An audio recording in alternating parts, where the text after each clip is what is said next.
actually remember this story. I haven't seen his video on it, but I remember this was on Reddit. There was a random TikTok that was taken, well, at least this story, I guess the whole thing might not be connected. A random TikTok taken of a girl with like a black eye and shit. And then Redditors actually were the ones that maybe potentially connected her to a missing persons case. I don't remember the result. I don't know if it actually turned out to be true or not, but yeah, I guess we'll check it out, sure. This 14-year-old girl is accused of stabbing her sister to death. Exit Tier 1 Sam, Tier 1 Pringles, and the resub Brian, and the Prime Brad, Airman, and WQ, and Tier 1 Iron Man. Yeah, someone mentioned the Andrew files earlier.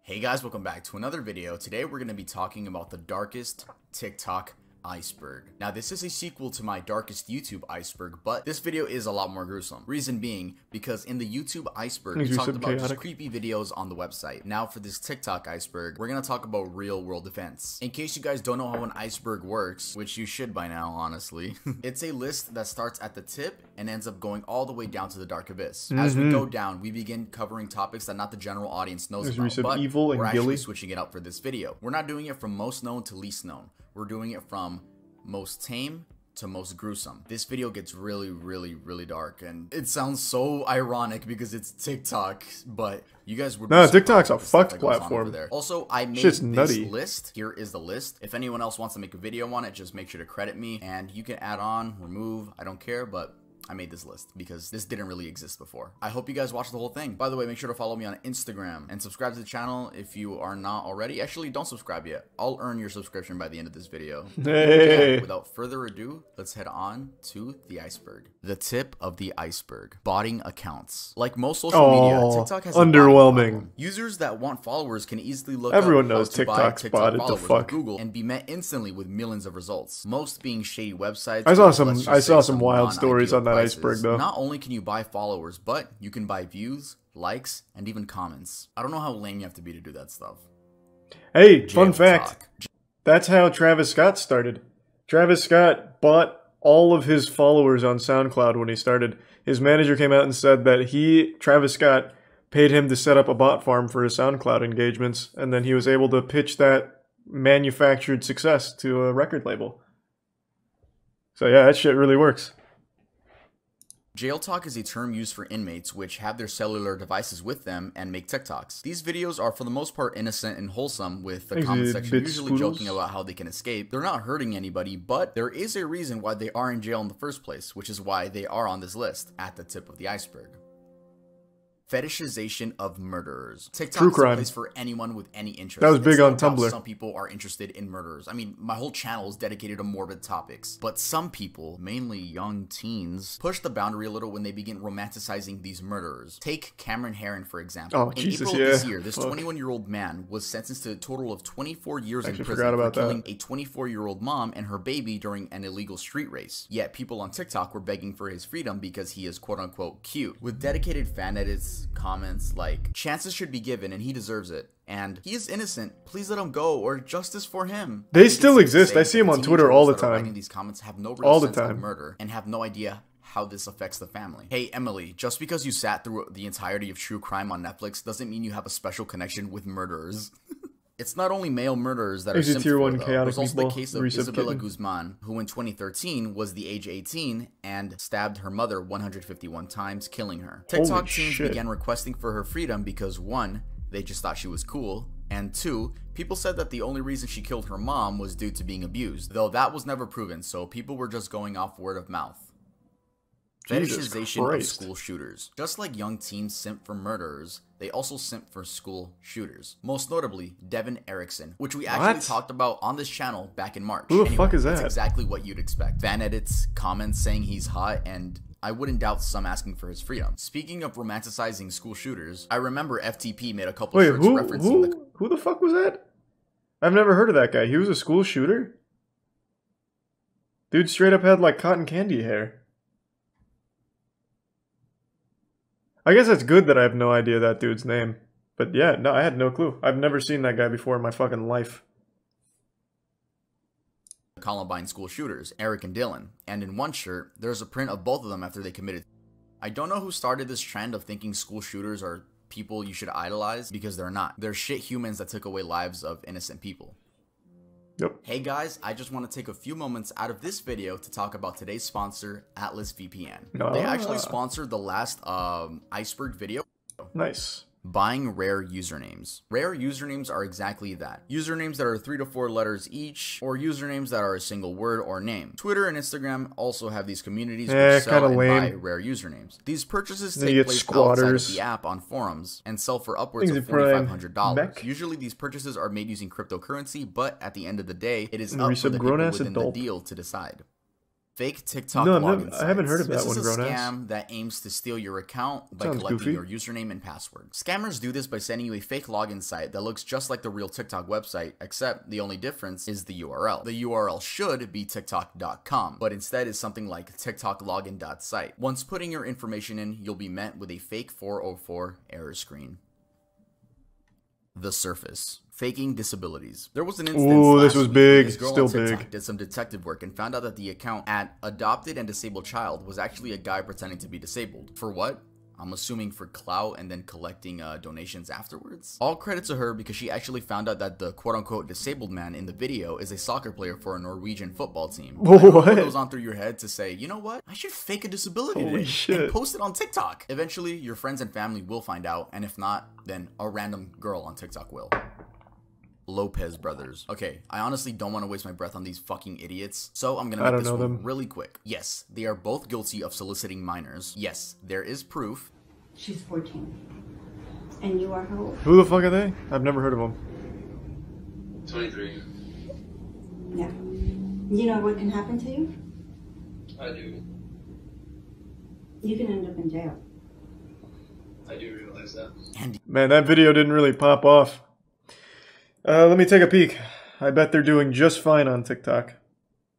Honestly, it might even be good marketing on TikTok, so that way the little girls think they have a chance with them, I guess. Which they very well might. Tony Lopez. That's not Tony Lopez, that's an old man. Tony Lopez has 23 million followers, and he's doing real well. Posted a day ago. Let's go! He rated his attractiveness. Look at this. Nice. Yeah, no, that really, man, him being outed as a pedophile apparently really, it really ruined him. Who was the other one? Andre Lopez? He probably took the brunt of it. 21 million followers. He's doing even better than his brother. Hey, look, he's doing a dance. Nice. See, that's the beauty of TikTok. No matter what you do, you can't be canceled on there. And you know why? Because kids don't care. Kids do not give a shit. These two could have literally executed a child on TikTok livestream, put a gun to his head, blew their fucking brains out, and then did a dance on their corpse. Kids would have forgiven them. Literal next day. You can end up in jail. I do realize that. And yes, for some reason, little girls still love them. Oh, he even mentions it, yeah. Jarob. Jarob was a TikToker with 4 million followers. His content consisted of being politically correct and... yeah, that was it. His TikToks would get millions of views, and I'm sure you've seen him on your For You page at some point. Well, last month, multiple minors came out explaining that Jarob had groomed I guess Tori. One of them, the one that got the most views, was a boy by the name of DYLG16. This person goes on to explain that Jarob is a disgusting hypocrite and abuses his clout to groom and prey upon underage boys. He goes on to say that Joe asked for his Snapchat during a live stream, and that led to Joe being invited to Zoom calls with his friends. Joe would send him and his minor friends online BDSM tests and would ask to see their scores so he could see what their kinks were. He then personally invited the 16-year-old minor to stay with him at a 1-bedroom Airbnb. He even offered to buy him alcohol. And if that wasn't damning enough, Jarob ended up deleting his account shortly after these allegations came out. Bro, if there's one thing I don't like, it's fucking groomers, bro. Get the fuck out of here. You're weird. You're weird. You're weird. Cartel TikTok. To be fair, that dude probably wouldn't have recovered. I think you're probably right. The people that are fine and uncancelable on TikTok are like the dudes that are decent looking. This guy stood no chance. This guy was fucked the second he got outed as a child groomer. But yeah, the other ones are doing just fine for literally being outed by multiple people for preying on minors. Weird. Cartel TikTok. Cartel TikTok is a series of TikToks that display the lavish lifestyle of the cartel, or, well, the bright side of it, if that's what you want to call it. All of the expensive cars, houses, jewelry, and money. There have also been some more violent ones of members shooting at rival gangs and the police. Apparently, I'm saying apparently because this is word of mouth, teenagers from the US were really intrigued by the lifestyle and asked if they could join the cartel. Some cartel members would respond and say yeah, and they would force these teenagers to smuggle drugs for them, I'm assuming into Mexico. As of now, TikTok has taken down any hashtags related to the cartel. Damn. What a good way of recruiting. Woman. Zombie woman is the nickname given to a woman in distress recorded from a neighbor earlier this year in May in Seattle, Washington. Now, I've tried researching what actually is the story behind this video, but there isn't really a solid story. So, I'm just going to read you guys some popular theories. The first theory is that this woman is a victim of domestic abuse due to dyeing her hair pink and her boyfriend not liking it. Also forgot to mention that in that same theory, the boyfriend allegedly ripped her hair out due to not liking the pink. That's the most I could find for that one. The second theory is probably that this not woman it. is just on some type of heavy drug like bath salts. The third theory That's is that more this woman likely. is a victim of human trafficking and she had escaped her abuse. That is possible. Someone said that she was holding a pseudo baby to cope with her real baby being killed. Again, these are just theories. Man, that actually does look like a fucking scene from Martyrs, if any of you guys are unfortunate enough to have watched that movie. That movie's disturbing. This actually does look like a scene from that. So this was real? This wasn't like some theater promotion thing or something? Like some kids doing high school theater? Because the cops are actually here, so I'm guessing this was a real person. Damn, that is fucking sad. Martyrs isn't that bad? Bro, that movie hits hard. That movie, not just the gore shit they show. That movie, even its message is disturbing. The whole movie is about torturing women so they can get as close to death as possible, so hopefully they'd have an out-of-body experience and see what's on the other side. And to accomplish that, they torture the women, by literally, peeling all of their skin off, degloving their whole body. That movie's nutty. That movie is, really nutty. Someone said that she was holding a pseudo baby to cope with her real baby being killed. Again, these are just theories. The body. Indian trend. Yes, you heard that right. I know I'm gonna censor a lot for this video. Hope you guys still watch. Before TikTok was banned in India, in the summer of 2020, a popular Indian user by the name of Muhibur Rahman and his friend filmed and uploaded a disturbing video where they duetted a woman's video. I'm assuming the woman's video was made to raise awareness of sexual abuse, but these two men used that as an opportunity to make it seem like they just got done using her. Another popular Indian influencer uploaded a similar video, but instead lip-synced to a song with the lyrics, "Only I have a right over your body." Eventually, women of India took to Twitter to report this new trend, and the chairperson of the National Commission for Women in India took note of this and managed to get TikTok to ban the trend. Holocaust challenge. Yo, I remember this one. Stuff I'm saying right I remember that one. This is real stuff that happened on TikTok. In August of 2020, a new trend began emerging in US TikTok. In this trend, teenagers would pretend to be Jews that had died during the Holocaust. Yeah, that one was pretty fucking crazy.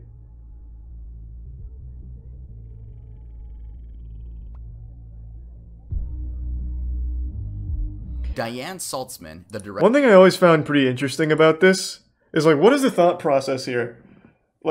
So they died at Auschwitz and they went to heaven, and yet they're still covered in dirt and hurt and stuff even while in heaven. That's gotta suck. You go to heaven in the same state you left the world.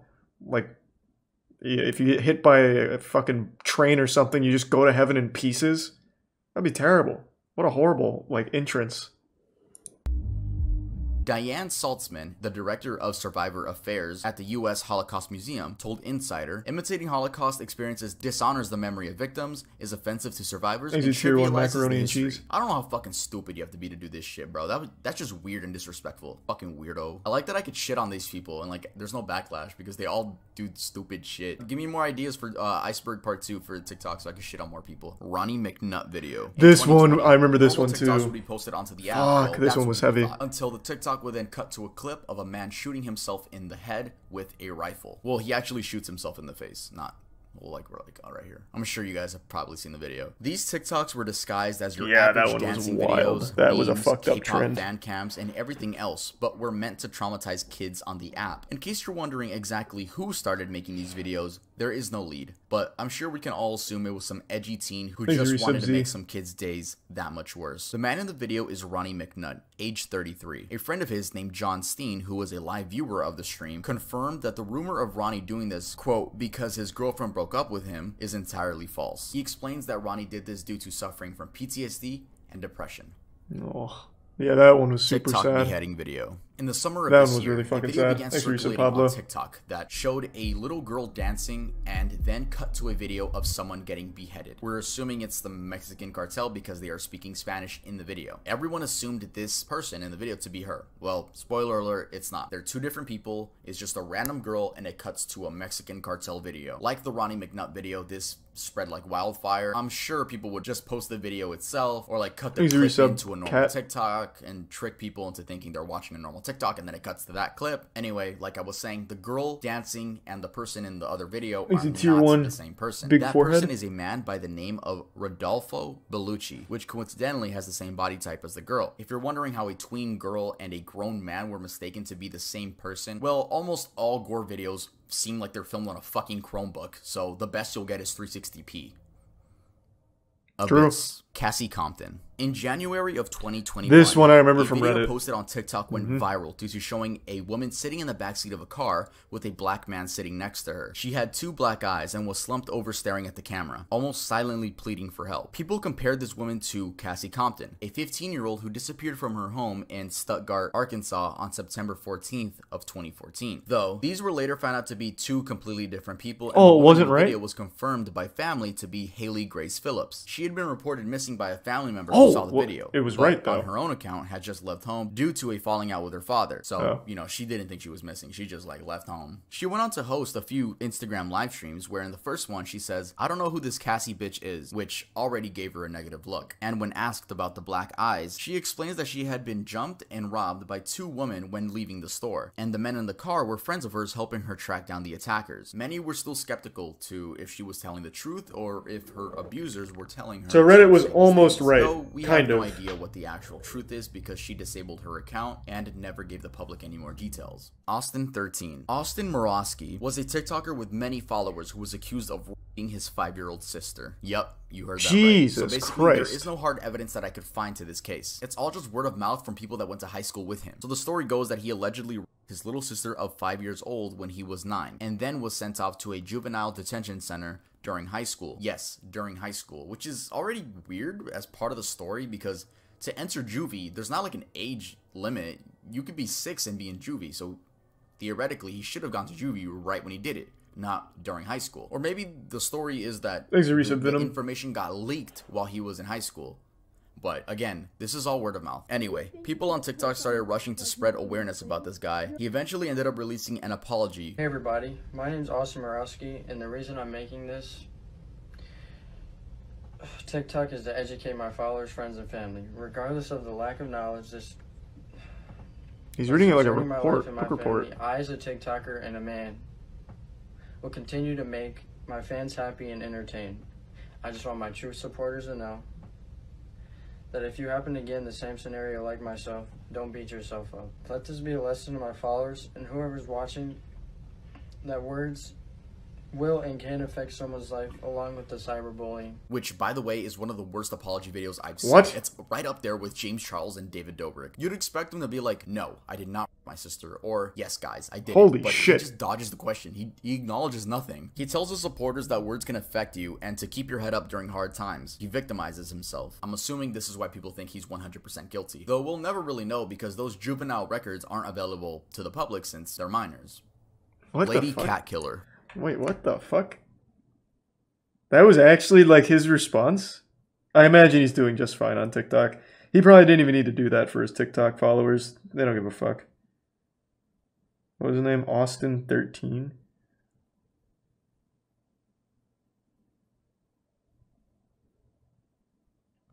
He does not have a TikTok anymore. That's a first. Unless he changed his handle. He's the Prime Frog in the resub Oscar. Yeah, I typed it in right. The AWS. Yeah, I typed it in right. Oh, 316. Oh. Okay, hold on. Let me double check.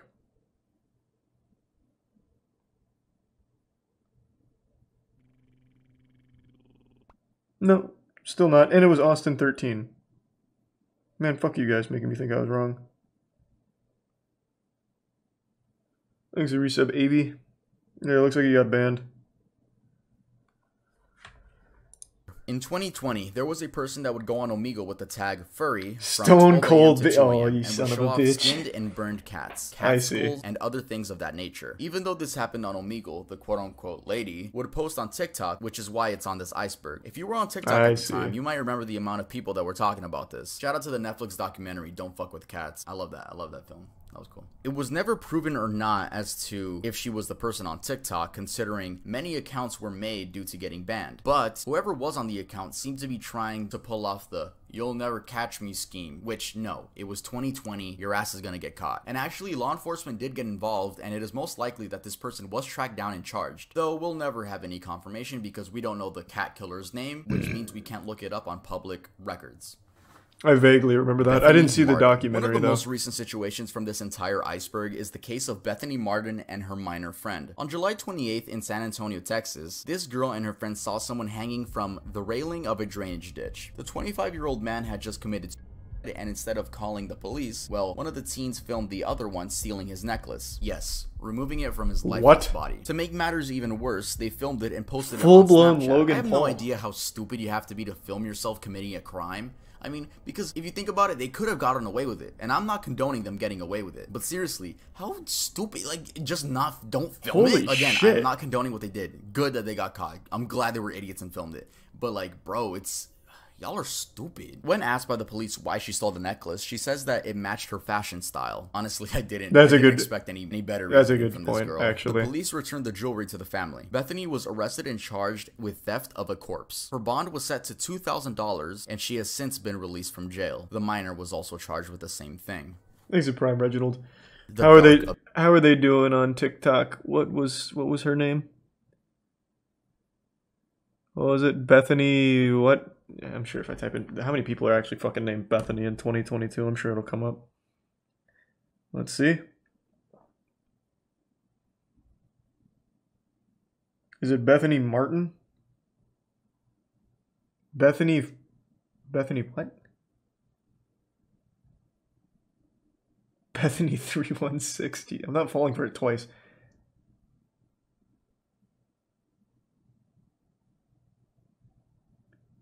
Okay, I guess it's this one then.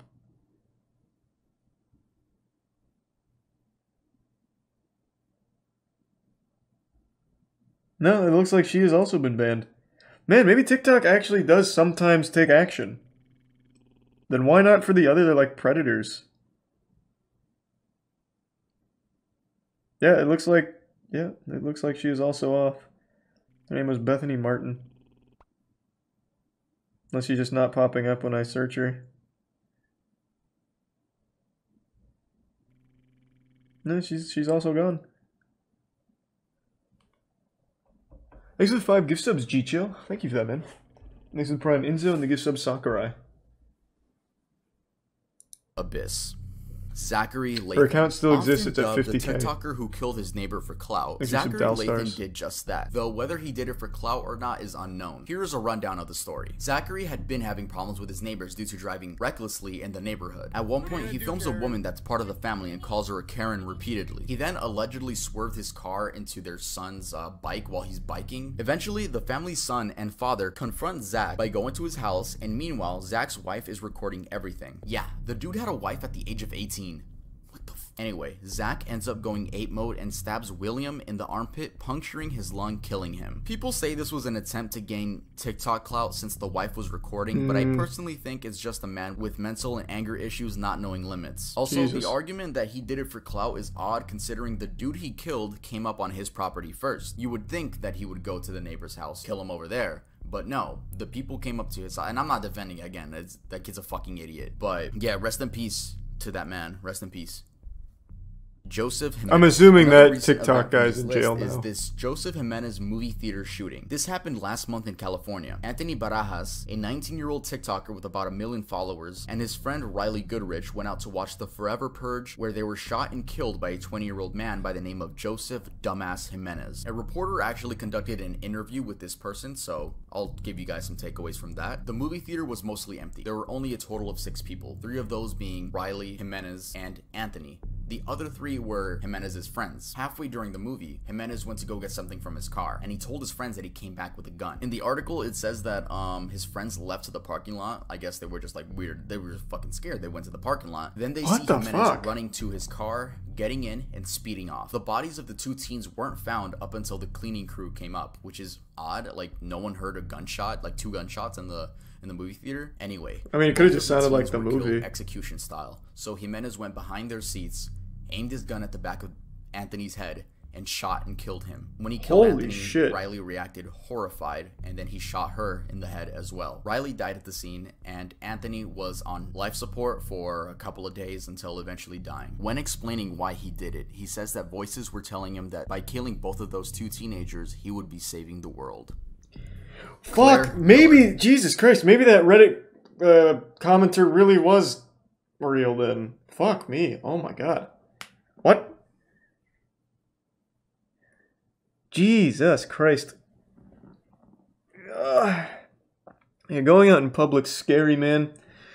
What's the name of that old song from Under Oath? It's dangerous business going out of your front door or something? The shit is super true. And it really feels like more and more people are becoming unhinged.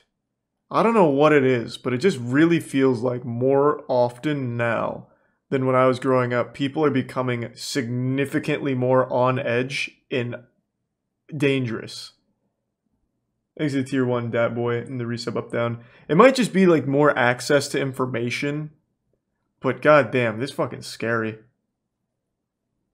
Claire Miller is a 14-year-old girl that murdered her disabled sister, Helen, that had cerebral palsy, a disorder that affects a person's posture, muscles, and balance. We actually covered this topic on the channel when it happened back in February, and I also remember that this was an interesting case because there wasn't really like a reason. You know, there wasn't really a reason, so I'm gonna let my past self explain to you guys that. At 1 in the morning, the police got a phone call from Claire herself saying that she had just murdered her older sister. Her older sister, it was 19 years old and she was wheelchair bound. So she had a disability, but it doesn't really say what disability she had. So it says here that Claire hysterically called 911 and just admitted to murdering her sister. And when the police arrived, they noticed that she had tried washing the blood that was on her hands in the snow on the ground. So I guess there was just bloody snow everywhere. And they had found a knife inside of the older sister's neck. The name of the older sister was Helen Miller. I don't want to just like not mention her name. And since this happened in 1 in the morning, it says here that the parents were asleep. I don't know how you could sleep through a murder. You know, we don't know that many details, and I honestly don't really want to cover an update. They are charging her for murder as an adult. She's not being charged as a minor. She's being charged as a full adult. So she's That's gonna good get news. Consequences, bro. She's probably gonna get like life in prison or 100+ years type stuff. It's obviously that this Claire girl has a mental disability. Like, no one just murders out of nowhere. Even in her mugshot, like, she looks like she's not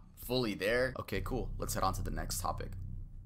God damn. Nicola Priest. This is by I think far as TikTok continues to grow, pretty much every criminal ever is going to be able to be traced back to a TikTok account.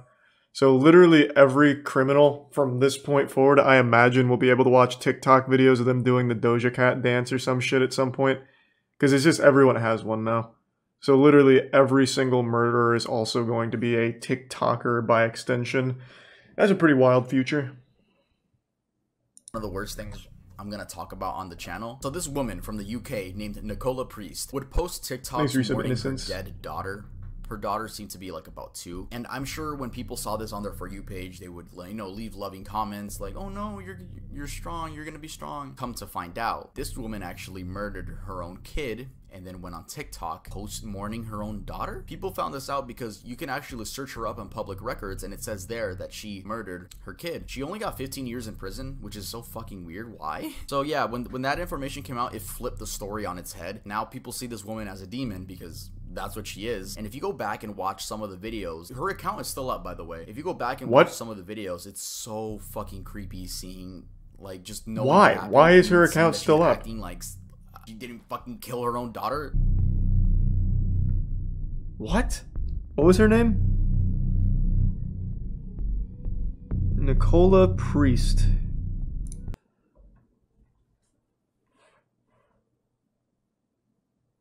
Let's see. How is she doing? No, it's down now. Okay, so it must have been up in August. It is down now. That's good news. So far, almost all of them have been. I'm very surprised. Usually they're not. Why just 15 years? I have no fucking clue. I have no idea. I imagine, if I had to take a guess, I would say it's probably the UK. Let's see, in fact.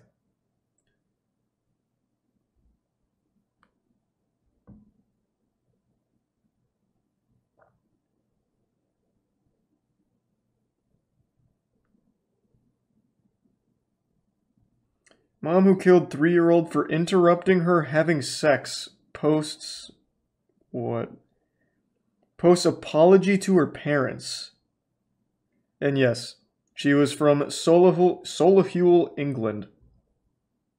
She made a fucking YouTube apology video for killing her 3-year-old daughter. She was having sex with her boyfriend and got interrupted. And so she killed her daughter.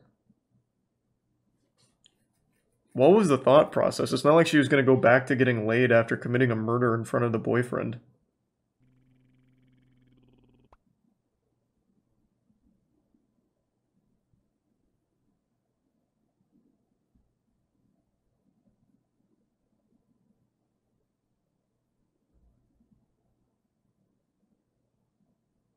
Oh shit, the boyfriend is also implicated in this.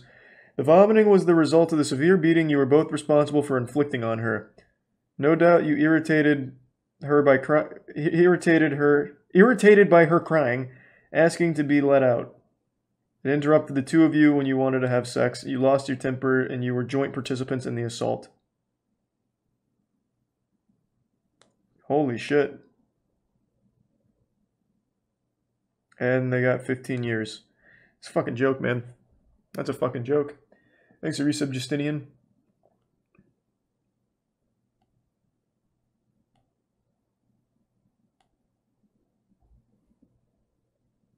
Yeah, so they beat the kid to death. Yep, that should be life for both of them, I would say.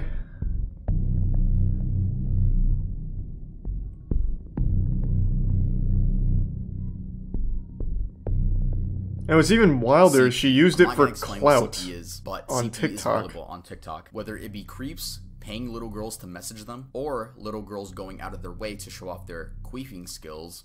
I'm not lying. You can't fucking believe I'm serious. There are so many grown, disgusting ass. There's a queef trend on TikTok? TikTok just looking for children. So the most I could say for this is just protect your children.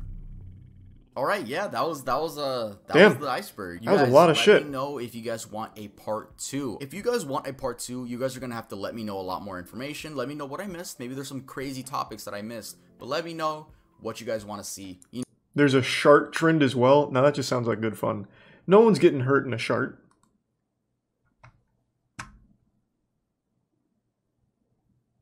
Damn.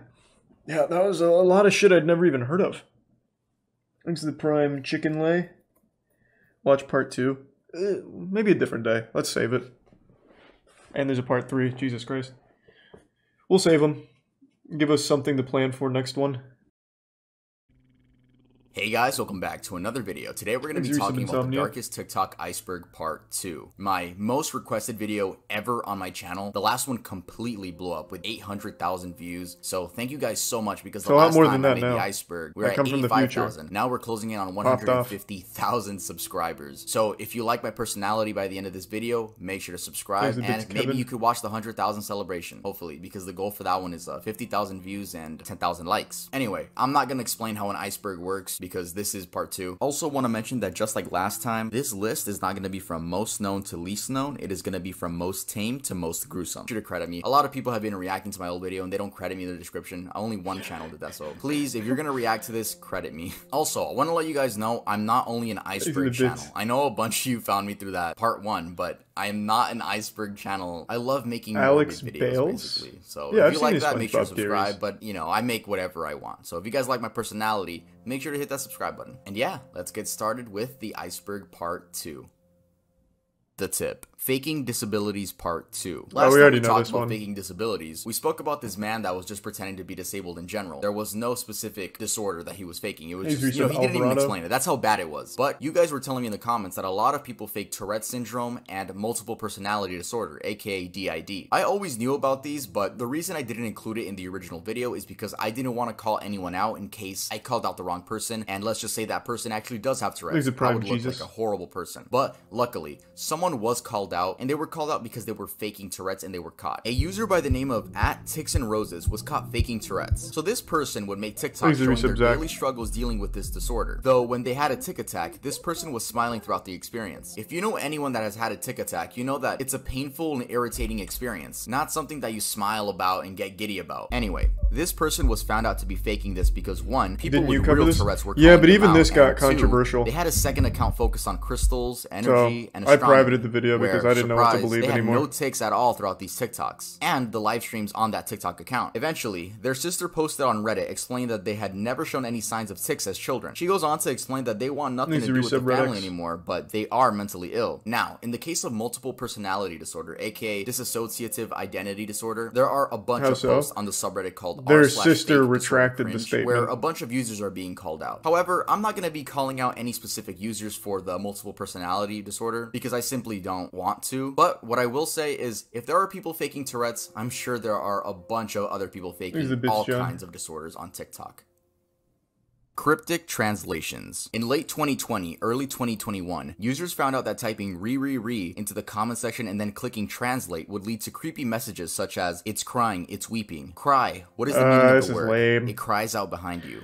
Suffering, it's all right. At first, I thought people were just changing the code or, you know, basically glitching out the TikTok system in order to make these comments look creepy. We're still in the But most tame no, section, it was a though. genuine glitch that anyone could do. You could type it out and it would translate to that. But trying it out now in 2021, it seems like it has been patched by TikTok. So, I mean, I got it to work on one comment, if that means Dissociative anything. identity But the disorder question is the new why? favorite thing Why to does fake. re translate Yeah, I to mean, these that's still very odd popular on translations? TikTok. According to Google Translate, the word re and its variations could be translated to Maori, an endangered language spoken by one of the indigenous tribes of New Zealand. According to the Maori dictionary, the word re means to be angry, annoyed, or enraged. It does not mean Rihanna.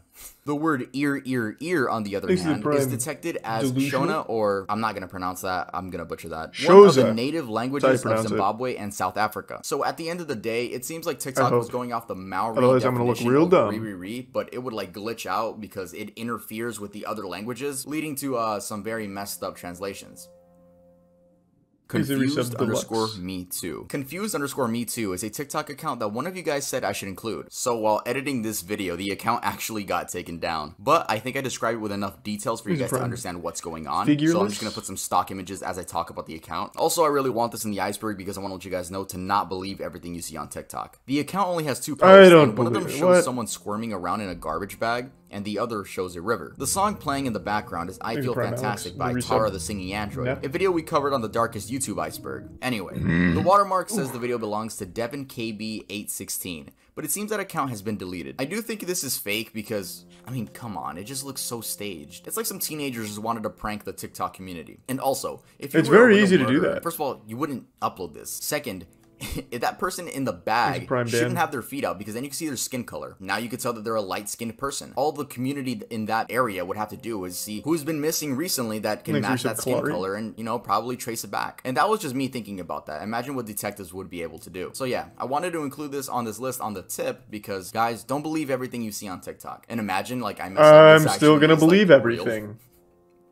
Because it's more fun that way. Suffocating flies trend. In 2020, a new trend began emerging where users would trap flies in syringes and squeeze the bottom, alluding to the idea of the fly being squished to death. Most of the times they wouldn't squish the fly, at least What a on video, weird but trend. sometimes they would actually post it. This is a rare case where someone actually claims they made the trend. The user goes by DJSHBDBDB, and his bio read, Hey girl, "Squishing I made fly that at 50K. squishing I fly really started trend a on fly and TikTok. syringe trend now." This user has since So we changed fucking at his my name place and or gotten yours? banned due to violating community guidelines. I saw some people arguing in the comment section saying, "Wow, Gen Z is so soft, we're really protecting flies now," but like, that's not the point of the argument. No shit, we all kill Like the flies tier when they're one flying reckless. around in our room. But it's just really stupid when people do shit like this for clout. Like, dog, everyone kills flies, but it takes a special kind of person to Hey, I trap don't- a fly, I put it in don't. a syringe, I make Tiana start do it. squeezing the bottom of it, and then post it for TikTok clout. I don't and feel make like your hunting bio, that shit down. It's such a "Squishing fly hassle." at 50K.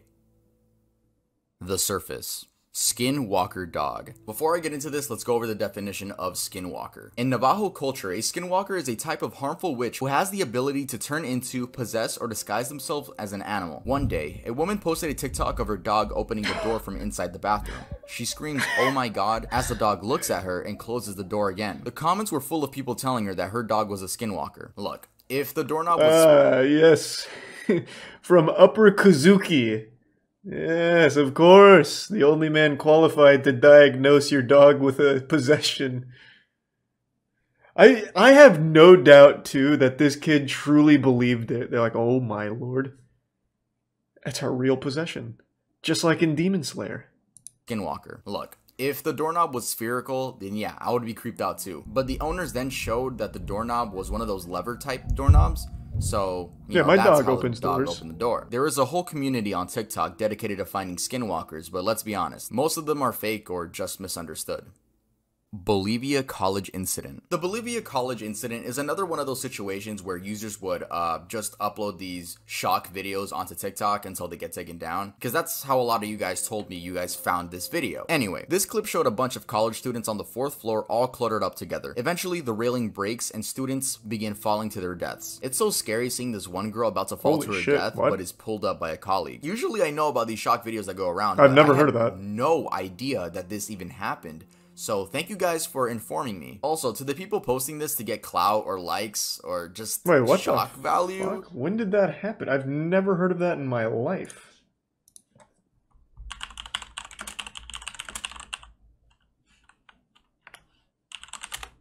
Well, I'm not looking it up on stream, obviously, but I've literally never heard of this ever. It happened in 2021. What?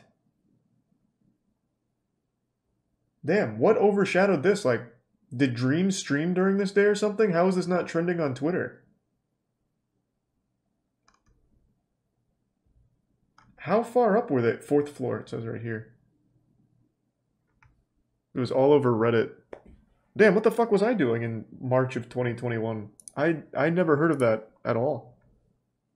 Thanks to resub Watt and the resub Kazama. You're fucking weird, bro. You're a weird piece of shit. The body. Jesus, I'm sorry, I just haven't heard of it. Jesus. TikTok. That man came after me. April 24th, 2021 was no longer a normal day. Instead, it became TikTok's day. I'm sure you all remember this because the news seemed to have remember went this one. mainstream, considering my mom was talking to me about it because it was being talked about on Univision. But yes, this was supposed to be a day where guys would go out and girls? I don't think anything happened though. I read a lot of articles about it, but No, it was just no a one big really troll. said anyone got hurt. At least I hope so. I hope no one got I hurt on remember that April one, yeah. 24th. The person who started this trend can't really be traced. It didn't seem like there was a person. It seemed like it was just a community that did it all at 5K once. reckless. So God damn, man, thank you. yeah. Update on cat Appreciate killer's it. identity. In part 1, we talked about the lady cat killer that would go on Omegle with the tag furry from 12 AM to 2 AM and would show off skinned and burned cats. She would also go on TikTok basically having fun that she wasn't caught. And in the video, I said that the authorities did get involved, but I did not mention who she was because I thought the internet never found out, which was stupid of me because this is the internet. The cat killer was found out to be Crystal Cherica Scott, a 19-year-old so woman sweet. in Indiana who apparently sold animal crush videos on the internet. She would go on websites looking for families that were giving away their pets and then proceed to kill them on video. When searching her home, FBI agents recovered give some numerous name. animal parts and skulls that were consistent of the size of cats and dogs. Agents also discovered approximately 3 live dogs, 12 live cats, and several lizards. Scott is facing up to 7 years in prison, 3 years of supervised release, That and is a so maximum fine fucking of stupid. $250,000. That is so dumb that they are not more strict on that. It is fucking shocking. even if, let's say you don't even like animals. Let's say you're a person that just fucking hates animals. At the very least, there is so much documentation to prove that people that harm animals or torture animals on camera for views or to sell the videos are literally the most likely to be serial killers. So even if you fucking hate animals, there is no argument where this person should ever be free again. For this long, this many tortured and killed animals on camera, there is no world where this person should be allowed back in general population. Fucking crazy. 7 years maximum with 3 years of supervised release. Good lord. Foreigner challenge. So the foreigner challenge is something I witnessed people talking about, but never saw any of the videos themselves. I mean, thank God, because this seems horrible. So this was a trend that started in April of 2020, where people would post compilations of little fan edits of themselves, basically, with Pop Smoke's song Foreigner playing in the background. Rest in peace, Pop Smoke. You cannot say pop and forget the smoke. Except the people in these edits would put their into these edits. Yeah, exactly. The animal harm is often a precursor to murder. Like, almost every single murderer, like Richard Kuklinski, the Iceman, claimed to have killed over 200 people when he was working as a hitman for the mafia. Jeffrey Dahmer, I believe, also in that group. Ed Gein, pretty much everyone, Ted Bundy, I think, as well. Pretty much everyone you can think of all started with killing animals. Like, just like torturing animals as a kid in their home, or finding strays and beating them to death. They all started there. And yet still the law doesn't seem to take it seriously. Crazy. Which is already weird for TikTok. I mean, that's against community guidelines. But the reason this foreigner challenge blew up was because the main people Thanks to the doing resubs this were CJ minors. and the 5 gift subs Tyler. Thank you, Tyler. Little girls. I don't know why. I don't know either. But basically a bunch of like bigger TikTok influencers were just like calling this out and telling like people to report these videos right when they saw them, and you know, trying to stop it basically. And I guess it worked, because I've never seen one to this day. Again, thank God I haven't.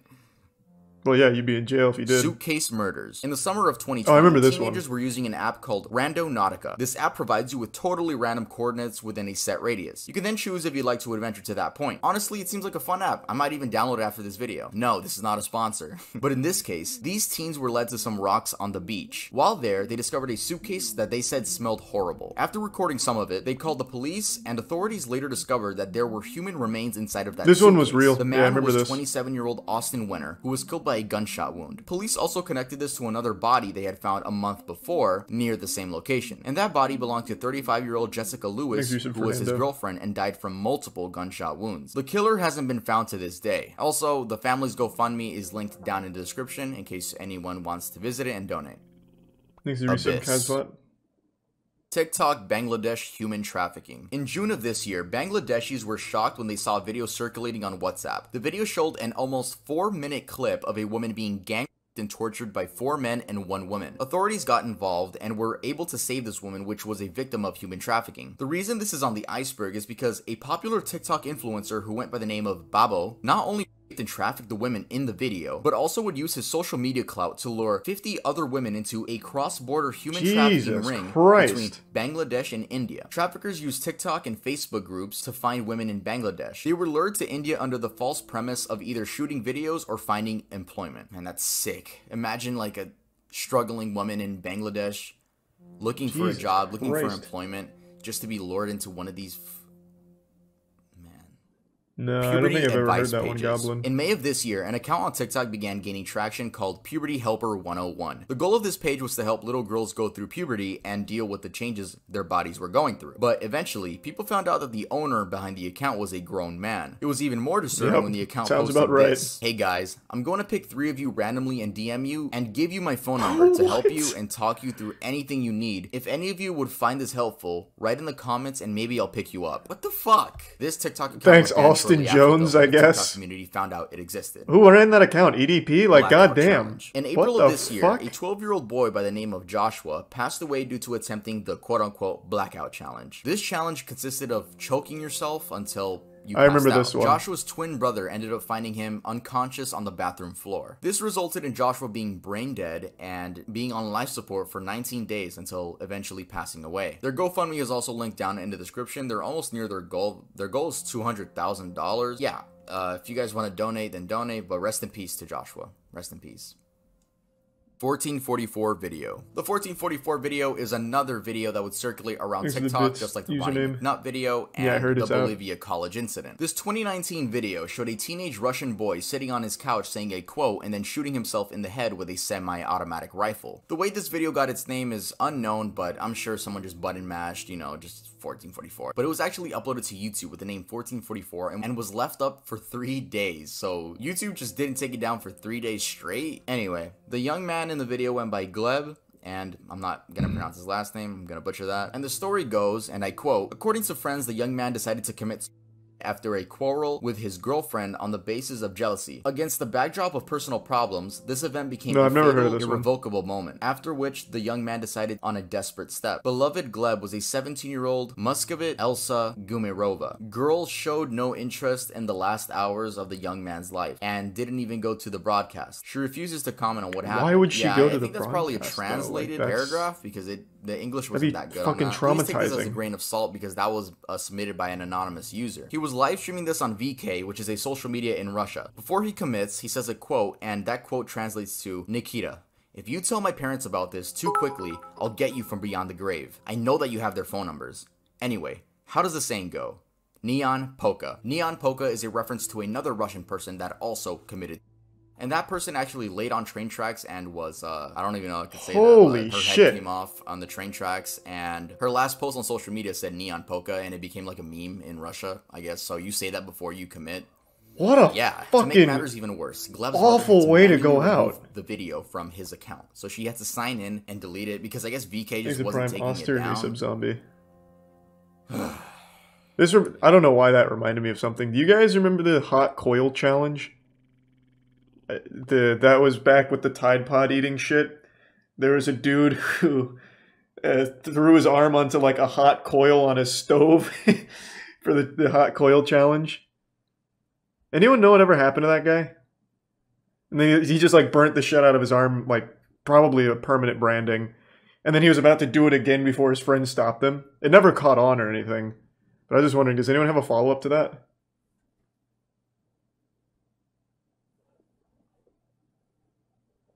No? No follow-up? Damn.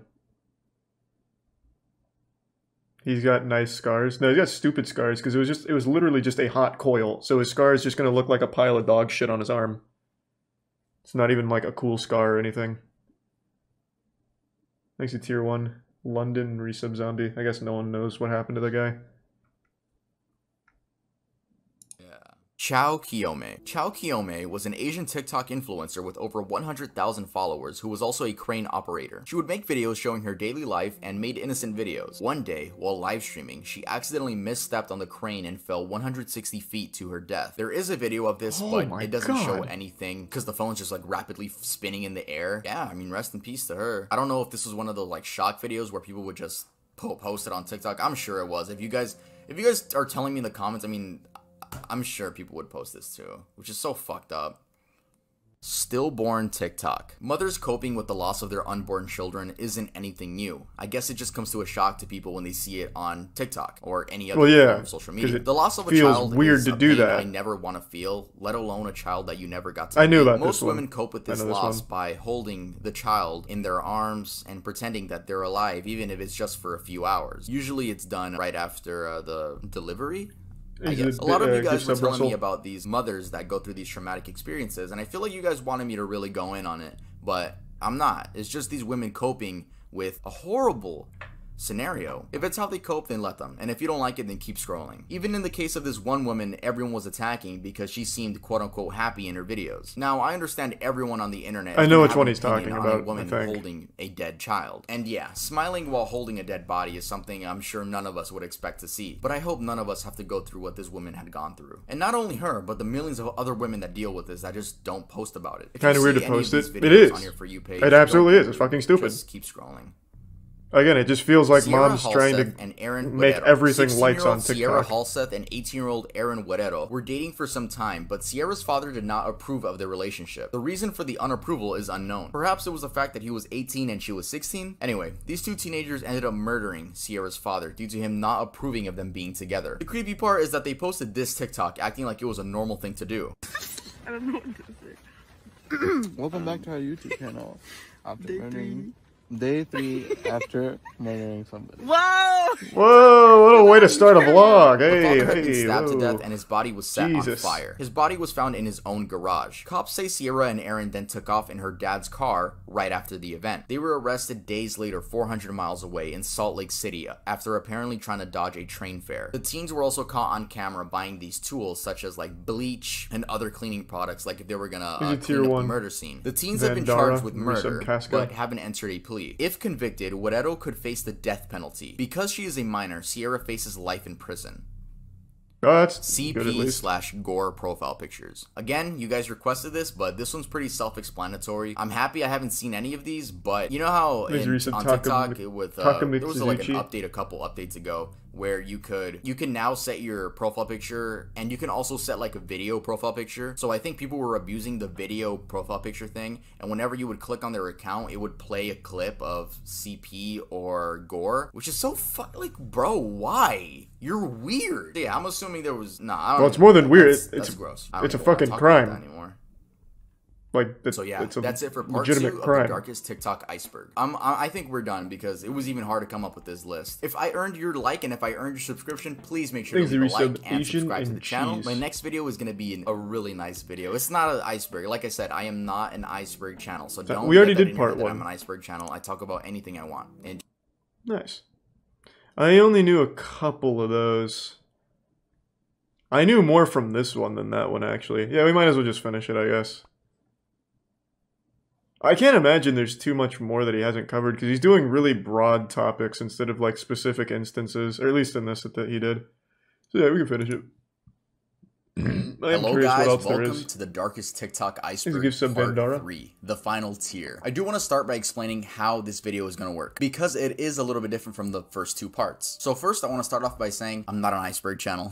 just want to get that out there. If you guys want to watch my last video, make sure to go watch it after this video. It is called Cartoon Episodes That Traumatized Children. So yeah, if you like morbid horror video essay I already know type what's going to be on videos, there. make sure to hit that Courage of subscribe Charlie Dog, button. King Anyway, Ramsay's usually Curse. we go from most tame No to doubt. most gruesome, but No for doubt. this video we will be talking about 10 topics, those being the worst of the worst that we could find. And why do I say we? Well, today we actually have a co-host for this video. Joining me today is the amazing True Crime Cam. I You thought it was guys gonna may be have Danny seen her DeVito. TikToks on your For You page, considering she has 1.3 million followers on the app. I Nice. just really needed someone who had the TikTok knowledge. So this video will be split evenly. I'll go once, then she'll go, then I'll go, then yeah. Make sure to subscribe to her. She's gonna earn your subscription by the end of this video, trust me. Also, thank you guys so much for letting me get the 100K plaque. That's so amazing. When we started this series, I was at 85,000. Now we're nearing 200,000. Isn't he close to like subscribers. So thank you guys 500K so much now? for sticking Oh, around. he's over. with me, and God make sure to damn, he's grab a popping drink, off. Grab a snack. Let's get started with the video. Jesus. I feel like he was at Jonathan G. 500K like Now, a day Jonathan ago, G or whenever we watched the is first part. Jonathan Melindo. I don't want to say his actual name simply because I think YouTube demonetizes whenever you say his name. That's why we're gonna go with Jonathan G. You guys most likely have heard of this, but let's keep talking about it. Jonathan G was a TikTok account that appeared I in have no idea who 2020, this but is. the original account has since been banned. To understand exactly who and what Jonathan G is, Looks first familiar, though. we have to go back to 2016 and inform ourselves about the Blue Whale Challenge. The Blue Whale Challenge began in Russia and was basically this game where anonymous users on the internet would manipulate young teenagers into themselves. The challenge would last for 50 days and you were supposed to do one challenge a day. The last challenge involved jumping off of a high building. It is believed that Rina Palenkova was the first victim of this horrible game. We spoke briefly about her in part 2. This happened again in doubt 2019 with the infamous Momo picture, which I can't show or else this video would get demonetized. YouTube does not like this image because of just how controversial and popular it became and the negative connotation it carried with it. Then, in 2020, the same type of challenge returned, but in the form of Jonathan G. in G. somebody. So, where was the first sighting? Apparently, the first sighting of any of these accounts was on TikTok, going under the username @JonathanG54. I remember the Momo thing. Eventually, more and more people began adopting this Jonathan G persona. These people would message others on TikTok, Instagram, Twitter, and Discord, and force them to play their game. Yes, this game involved harming yourself and eventually committing. If you're wondering how these anonymous people were able to convince these young teens into doing these horrible actions, I don't think they did. Because they would threaten to dox, which means find your address, kill your entire family, and do other disgusting things. Usually, they would send a link, and if the victim clicks that link, their IP address is leaked. Then, all the Jonathan G accounts would have to do is copy and paste that into an IP address finder, and boom, he has enough to scare a kid with. So now that we all know this is just Blue Whale 3, who is the real Jonathan G, and who is the person in the images? Well, the origins of the name cannot be traced back to anyone. I'm assuming it's just a random name someone came up with and everyone else just rolled with it. But the person in the images is Samuel Canini, aka Dusky Sam. He wrote on Twitter, "Hello everyone. This Jonathan G madness seems to be terrorizing a great many young, impressionable people. The photos and videos are mine from 2012 to 2013. They were for my own amusement then, not for some modern day thrill seeker looking to scare and bully people. If you get some message from anyone starting up some game, do not engage with them. Do not let them into your life. This world has enough real problems, and suffering or dying for someone's cheap pleasure should not be one of them." Sadly, this game and all the other versions of it have resulted in a lot of kids committing. Well, I don't think so. If I remember correctly, I haven't done research on this, but I do remember that Momo thing. I don't remember Goofy, whatever that is. I remember that guy's face, but I don't remember that being anything like further than that. But the whole Momo thing was all just a complete hoax. It was all completely fake. No one actually like hurt themselves or anything like that. I don't even know what I type in to find it. Momo related deaths, maybe? Let me see. Oh, that's what it was called. The Momo Challenge. Yeah, the Momo Challenge hoax. I don't think there was an actual case of somebody, you know, killing themselves from it. Who Momo is? I don't know why you asked that so awfully, but it's this thing. It's a picture from some old horror skit or something. This thing.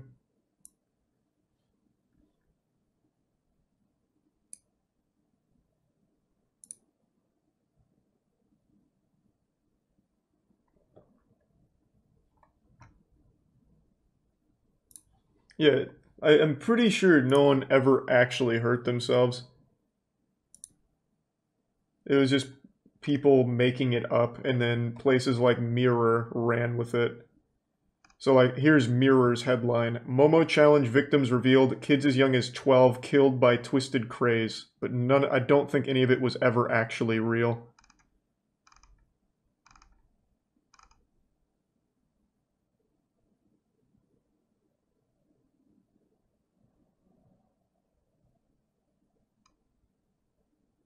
I'd have to look more into it, but yeah, I do remember it all being outed as like all those stories that were reported weren't actually true. Thanks to Prime Outlander and the resub Dictron and Tier 1 Hammer. Give me one sec.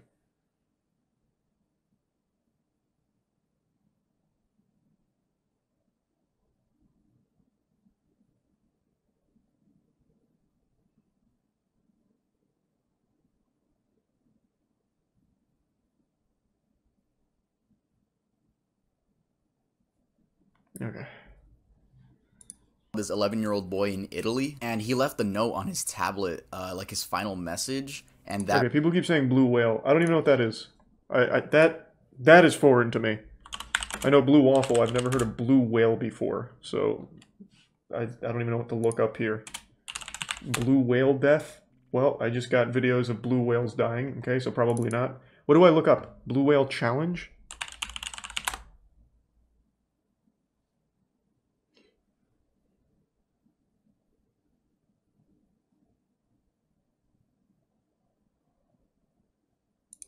Okay, let's see.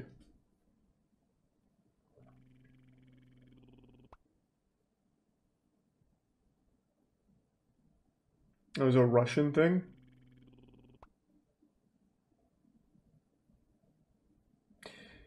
The piece So there was initially an article that came out linking multiple children's suicides to the Blue Whale Challenge, and then it is critiqued by saying the piece was later criticized for attempting to make a casual link where none existed. None of the suicides were found to be a direct result of the group activities. Claims of suicides connected to the game have been reported worldwide, but none have been confirmed. That's what he's talking about. Well, I know, I'm just saying, like, I've never heard of the Blue Whale one, but none of this was ever, like, actually confirmed, ever. At Red, I love you, Mom and Dad. Now I have to follow the man in the black hood. I have no more time. Forgive me. I just can't believe people are out there trying to manipulate kids into doing this. Just why? Because it's fun? Because it's cool? Like, if it makes you guys feel any better, people actually were trying to be this Jonathan G character, and they were sent off to prison. And thank you for the tier 1. Hello everyone, I'm Cam, aka True Crime Cam on TikTok. I also have a YouTube channel if you want to subscribe. I would love you forever. And I also want to say thank you to Tuv for inviting me to collab on this video. You're awesome. Okay, let's get into it. Let's talk about John Ferry, aka the founder and CEO of John's Bones. I'm sure a lot of you have seen this guy on your TikTok For You page at least once. And if you have seen him, you would remember because he has a massive collection of human bones. He's come under scrutiny recently because people are questioning if his business and the way he treats the remains are ethical. John told Mashable this in an email referring to his business. Quote, "These pieces are not decoration. They are teaching tools and serve a very important purpose." This is a very hypocritical statement considering John has dressed up these human remains and let his cats play with them like toys. Oh. I was gonna say, like, that's a pretty reasonable response. How to tell the difference between a male and female skeleton? By fisting. We drove to buy a real human skeleton.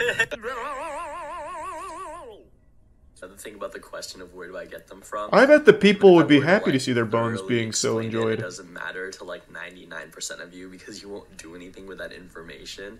And the second thing is it's kind of like going to your weed dealer and being like, where do you get your weed from? I first want to point out that John is not an osteologist, which is a trained professional who critically analyzes and evaluates remains to determine where they came from, how old they are, etc. People have stated that if he tried to get into this field, they would shut him down as soon as they saw his TikTok. John is just a designer, a rich guy in New York City that started his business with the help of his parents. John buys his remains from old medical collections or bone traffickers, then sells them back to the public under the guise of making the study of bones and human anatomy accessible. Anyone could buy these human remains and do whatever they want with them. You could close out this YouTube video right now and go buy some human bones. That is it. Give me just 1 second. Is that true? I had no idea. I know you can buy, like, for, like, I remember in college some classes had human bones to teach. I didn't realize that was just something I could get on Amazon. Let me see. Bone trafficking? Let's see. Looted skulls and human remains are being sold in the black market. So where is this site? Because that's not coming up for me. Is it on Etsy, maybe? And do I get to know whose bones they were? Like, do I get, like, a picture of what they looked like before death? And it's like, hey, it's belonged to fucking Paul Cheeseburger. These are his bones. Thanks to resub Skykill and Squatch. Yeah, I just read about that, Shadow, but like I said, there's no actual reports of that being real or anyone actually doing that. Thank you for the 2K bits, Nick, and the resub intervention. Thank you for that, Nick. Yeah, I don't know where I'd find bone traffickers. They're like an NFT. I mean, unironically, you get more value out of human bones than an NFT. Yeah, this guy seems like a real maniac. If you have the thousands of dollars to spare. There's also absolutely no way to know if these bones were collected ethically. I mean, if someone really donated their body to science, do you think they want to be hung in some random New Yorker's apartment put on TikTok? So the even darker side of this practice is the history of colonizers grave robbing indigenous people and stealing their bodies for, quote, scientific collections. At one point, John listed for sale the skull of a Sami person. The description of the skull also included a slur in reference to the group. Once people found out, he quickly removed it from his website and didn't address it. RJ To give and some Risa Royal background, Sami in people bread. were routinely collected during the 19th and 20th centuries through grave robberies, excavations, and trade, none of which the Sami people agreed to nor wanted. Specifically, during the 1950s, 25 skulls were exhumed and examined to test racial theories. It wasn't until August of 2019 the Swedish History Museum finally returned the remains of indigenous Sami people to their original burial grounds. I want to end this topic by reading a direct quote from the Pedestrian article written by this individual. Quote, "Black, indigenous, and other ethnic bodies are not props for art.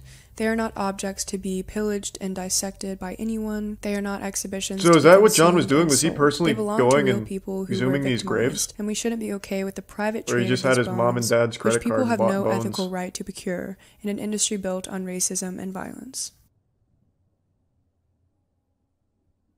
Gemini, corrected. Okay, so in part 2, I spoke about Gemini and Daniel Larson. bought I got some them. backlash for my Okay. bad research from a very Thanks for your sub, Dave serious Papa Gut. We spoke in DMs and I even popped into his stream and we had a very nice and wholesome conversation about the topics that I messed up on. He was extremely nice when educating me on both situations, but today we will only be talking about the Gemini situation, not the Daniel Larson one. Reason being, I was planning on talking about both Gemini and Daniel Larson and correcting both, but Daniel Larson, or at least I think it's him, left this disturbing comment under Papa Gut's video, which made me say, you know what, I'm not sticking my head any further down this rabbit hole. I spoke to Papa Gut in DMs and he agreed that that situation is just kind of getting out of hand at this point. So if you guys want to know more about that specific situation, make sure to go to Papa Gut's channel. He has a bunch of videos about Daniel Larson. Anyway, back to the Gemini situation. In part 2, it seemed like I almost downplayed the Gemini situation. By the way, if you guys go back to the video is updated. Those 2 segments are actually trimmed out of the video. It seemed like I downplayed the situation, which is something I would never want to do. Who the fuck is Daniel Larson? About the R word here, I would never want to downplay that. I was telling Papa Gut in the stream that those were not my intentions at all. Like I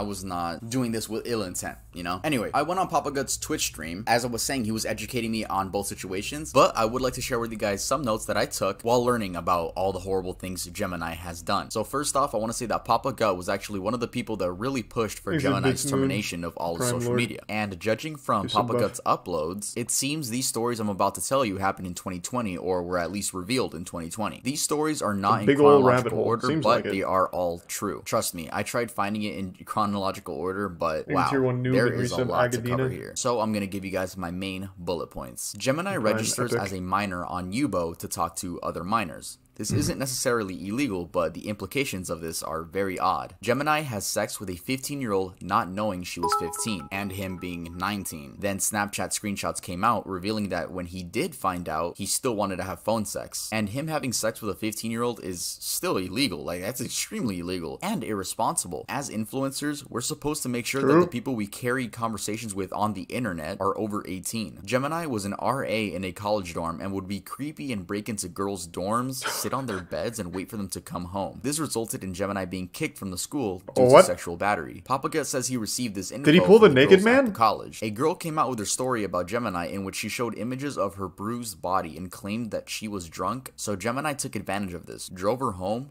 and R-worded her. I in no way meant to downplay the situation when I first talked about it, and I'm sorry to anyone if it seemed like I was downplaying the situation. I don't even know what you said about it, man. Fault. If it wasn't just bad research Iceberg, on my I don't remember. Gemini has since returned to Instagram as ZZER_00, where he took the religious route and praises God every chance he gets. Happens every time. You can even tip him or buy a cameo from him, which I said in the original video, which is why?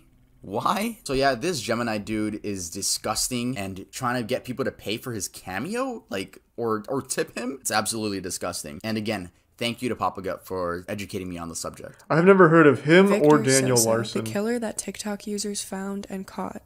So on February 23rd of this year, Daisy De La O was fatally stabbed outside of her family's California home by her ex-boyfriend, 25-year-old Victor Sosa. Her body was discovered the next morning by a property manager, covered by a roll of carpet. And Tier 1 Victor was a suspect Asian immediately after her death, but he had already fled the country. Daisy's family and friends decided that they weren't going to sit by and wait for authorities to act, so they launched an investigation of their own with the help of TikTok. They posted videos and images of Daisy, shared her story, as well as images of Victor calling for people to share and find him.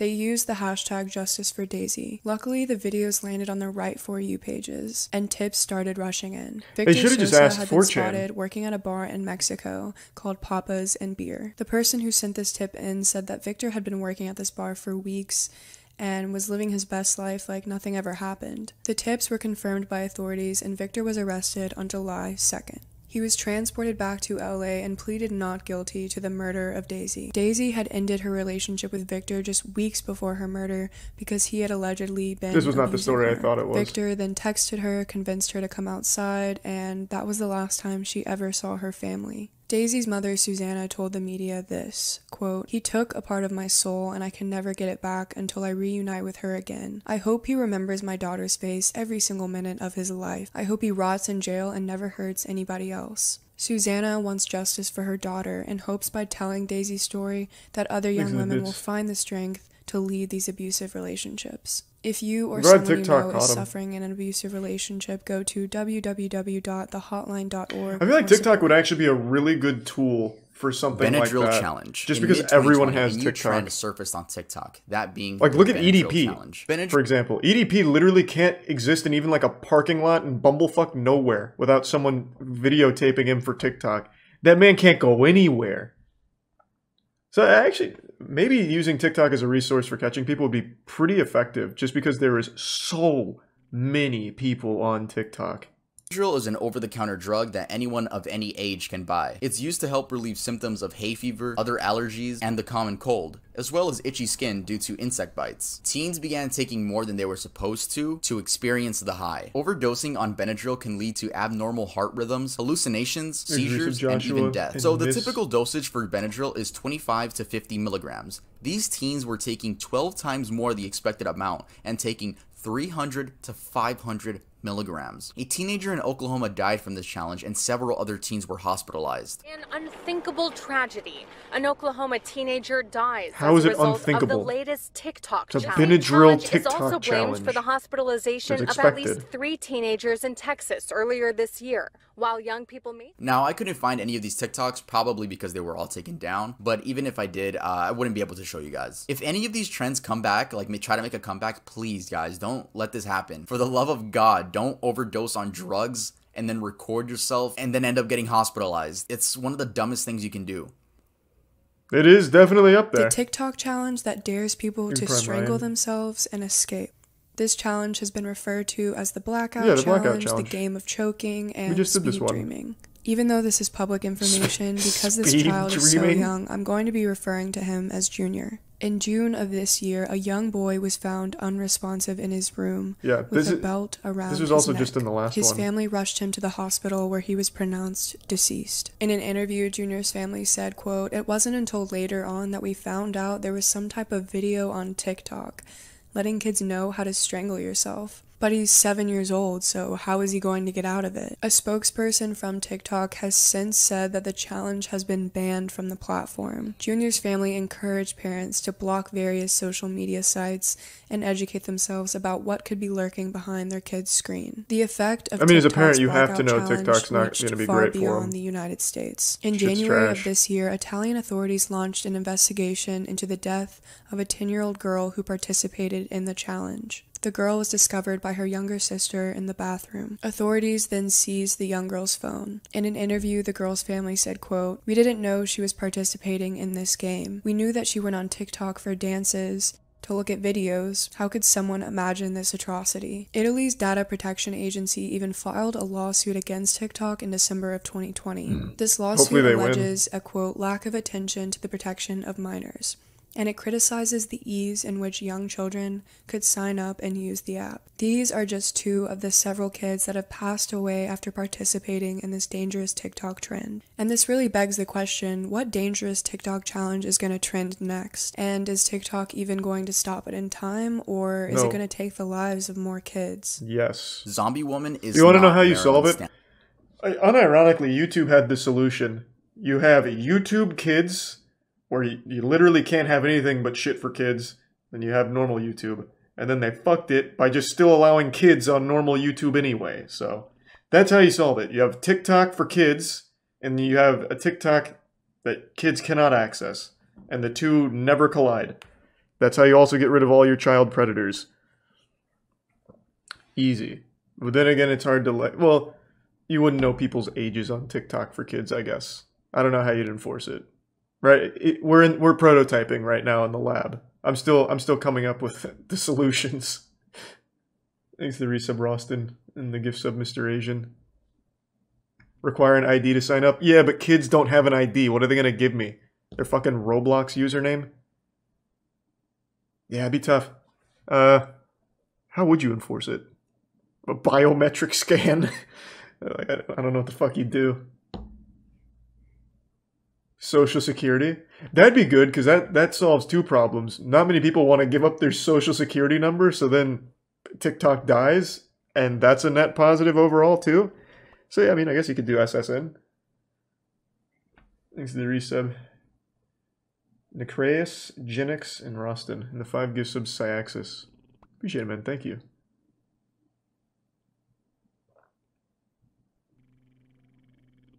Stanley. In part 1, we spoke about a woman in Seattle, Washington who was clearly in distress. Many of you were telling me in the comments that the woman in the video is a woman by the name of Marilyn Stanley. At first, I thought so too, but after more research, these two cases are actually completely separate. These are not the same people. The Marilyn Stanley case took place in Kentucky in 2017, and she was not recorded by anyone. The story goes that this woman was in an abusive relationship with her then boyfriend, named Zachary. Throughout the relationship, he would beat her, and she didn't leave because he threatened to kill her if she tried. Eventually, she was over at his house, and out of nowhere, he punched her repeatedly in the face. She sobbed and said, "Why are you doing this?" And he said it was because of a Facebook post. She was tagged in a post by some random guy, and Zachary ended up seeing that. But the guy wasn't so random. Marilyn actually went to the park with her son and her female friend. That random guy just so happened to be a friend of her female friend, and he just came up saying hi, you know. I guess they ended up taking a group picture where then he tagged her. He dragged her to his bedroom and continued beating her. Then his pit bull came and bit half of Marilyn's ear off. She blacked out and woke up to Zachary smirking, and he said, "Look at you. You're bald. Now nobody's gonna want you. Go look at yourself in the mirror." She describes going to the mirror, but you know, only seeing her bloody head, didn't think much of it at the time. I mean, the adrenaline in you and you just want to escape. He then continued beating her for another 2 hours straight. And this dude had the audacity to drop her off at her mom's house so her mom could see her. And then he just drove off. So then her mom drove her to the hospital, gonna call the police now. And Zachary, he ended up blaming the scalping on his dog. But detectives were able to find out that the knife he used had scalp on it. So it was obviously him that did that to her to make sure that she wouldn't be able to find a boyfriend in the future. And sadly, the pit bull was euthanized. This idiot ended up getting 20 years in prison, which, bro, honestly, I think we can all agree he deserves a lot more. And sadly, Marilyn has to wear wigs now since she cannot grow hair at the top of her head anymore. God damn. TikTok helped identify an Appalachian Trail killer. Because that video looked like it was like makeup or something. I thought it was like from like a horror set. Flowers Don't Growl. Holy shit. Went camping with her boyfriend at Fall Creek Falls in Tennessee. Taylor was just 5 months pregnant at the time and expected her boyfriend Chris to propose, so she heavily documented their trip. The morning after they arrived, most of the nearby campers left and they were left isolated on the campgrounds. That night, they heard a large boom and went to investigate. It ended up being a car crash about half a mile away. They just went over and made sure that everyone was okay, and after police arrived, they made their trek back to their campsite. Ahead of them, they saw a man with a flashlight sprinting to the bathroom. They joked about it and assumed that this guy just really had to use the bathroom. However, instead of going into the bathroom, he just stopped, turned around, and started staring at the couple. He then said, quote, "Wow, you guys are fast." Chris thought he was referring to how quickly they got to the crash and responded that they just wanted to make sure that everyone was safe. At this point, Taylor and Chris were just really confused and wondering why this creepy man had a weird smile across his face. They wanted to get out of the situation, so they just said they had to get back to their campsite because police were waiting there for a statement from them. They attempted to walk past him, but the man just kept moving towards them and playing with something in his hoodie pocket. This is where things got really scary and intense for them. The man said, quote, "Car accident? It got me thinking about when I was hiking and passed these flowers. I stopped as they were beautiful and I heard deep growls and it scared me. And it made me think, you know, you never know what day is going to be your last." This is when Taylor finally saw the outline of what the man was playing with in his pocket.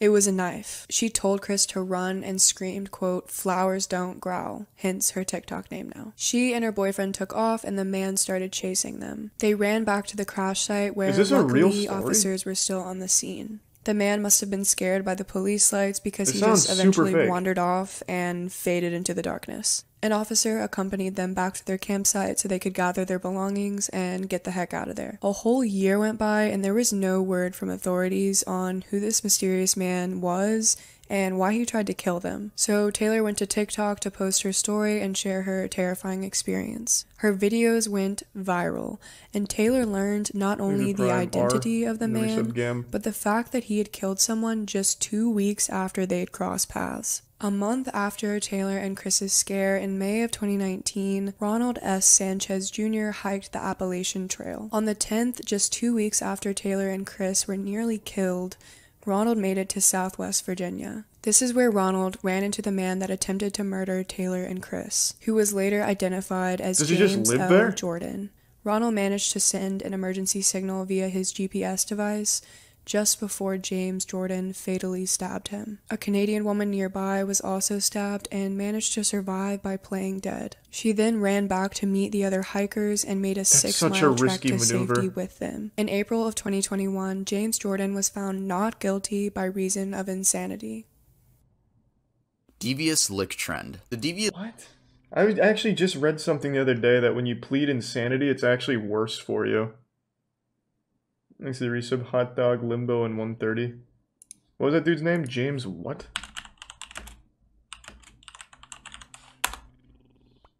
Oh, my fucking searches are all fucked up now. It's just putting bone trafficking at the end of everything I Google.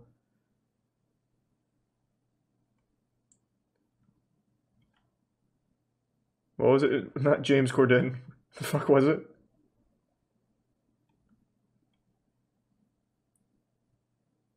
I was reading that, like, if you plead insane, it is significantly worse. Then you're just confined to a mental institution for, like, your entire life with no chance of parole or anything or some shit like that. James L. Jordan? Is that it? Oh, yeah.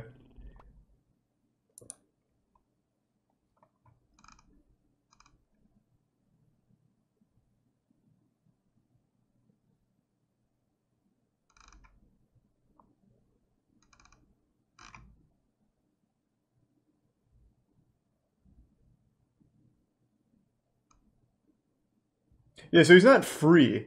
He's still in federal custody. That's what I just wanted to say. Though there is that, we even went over this on stream a while back. Do you guys remember, I think it was in Canada, there was that guy on a bus who out of nowhere grabbed a knife and stabbed a passenger. I think he ripped his head off, like cut his head off, and ate his eyeballs while everyone else on the bus watched. Because they got off the bus, he just out of nowhere started stabbing some random passenger. They all got off the bus, and he just sat there in the bus and ate the dude's eyeball. That guy only spent, I think it was 5 years in jail, and then was let go. He's completely free, he changed his name, and now he works a normal job. He's just back in general pop. No, it wasn't drugs, it wasn't anything like that. He pleaded insanity. And I guess after 5 years, they said he was good. No, that's real. What the fuck was his name? We're kind of going back in time because we already did this, but let me look it up again.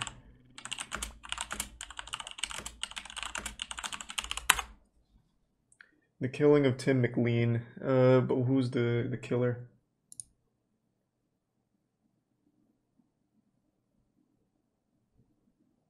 Vince Lee. Oh, the man formerly known as Vince Lee.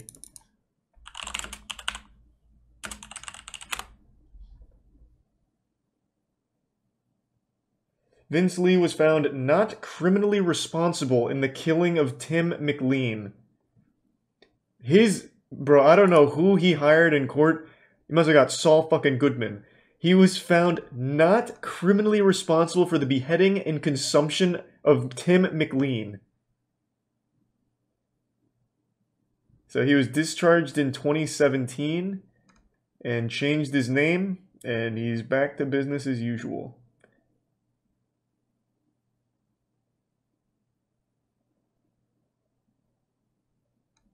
fucking wild.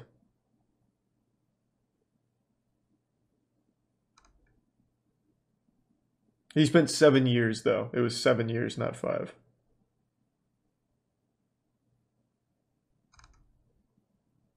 God damn. Wasn't drugs. Apparently, they said that he had untreated schizophrenia. That's what his legal defense said. Whether or not that's true, I mean, that's up to whatever you want to believe. But after spending 7 years institutionalized, they deemed him safe to be put back into like general pop. So he went to independent living. From independent living, he changed his name and now he's just full-blown like back to being a citizen.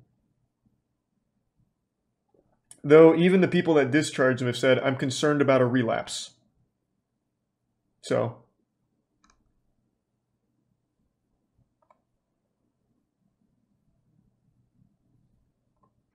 the man ate someone. Yeah. Not only did he eat someone, he ate like the worst part of someone. He ate a fucking eyeball.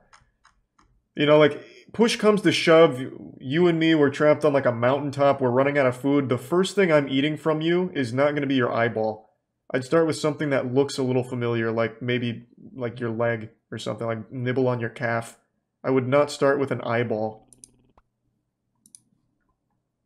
Thanks to the resub, Bob, Lunar, and Straight Up.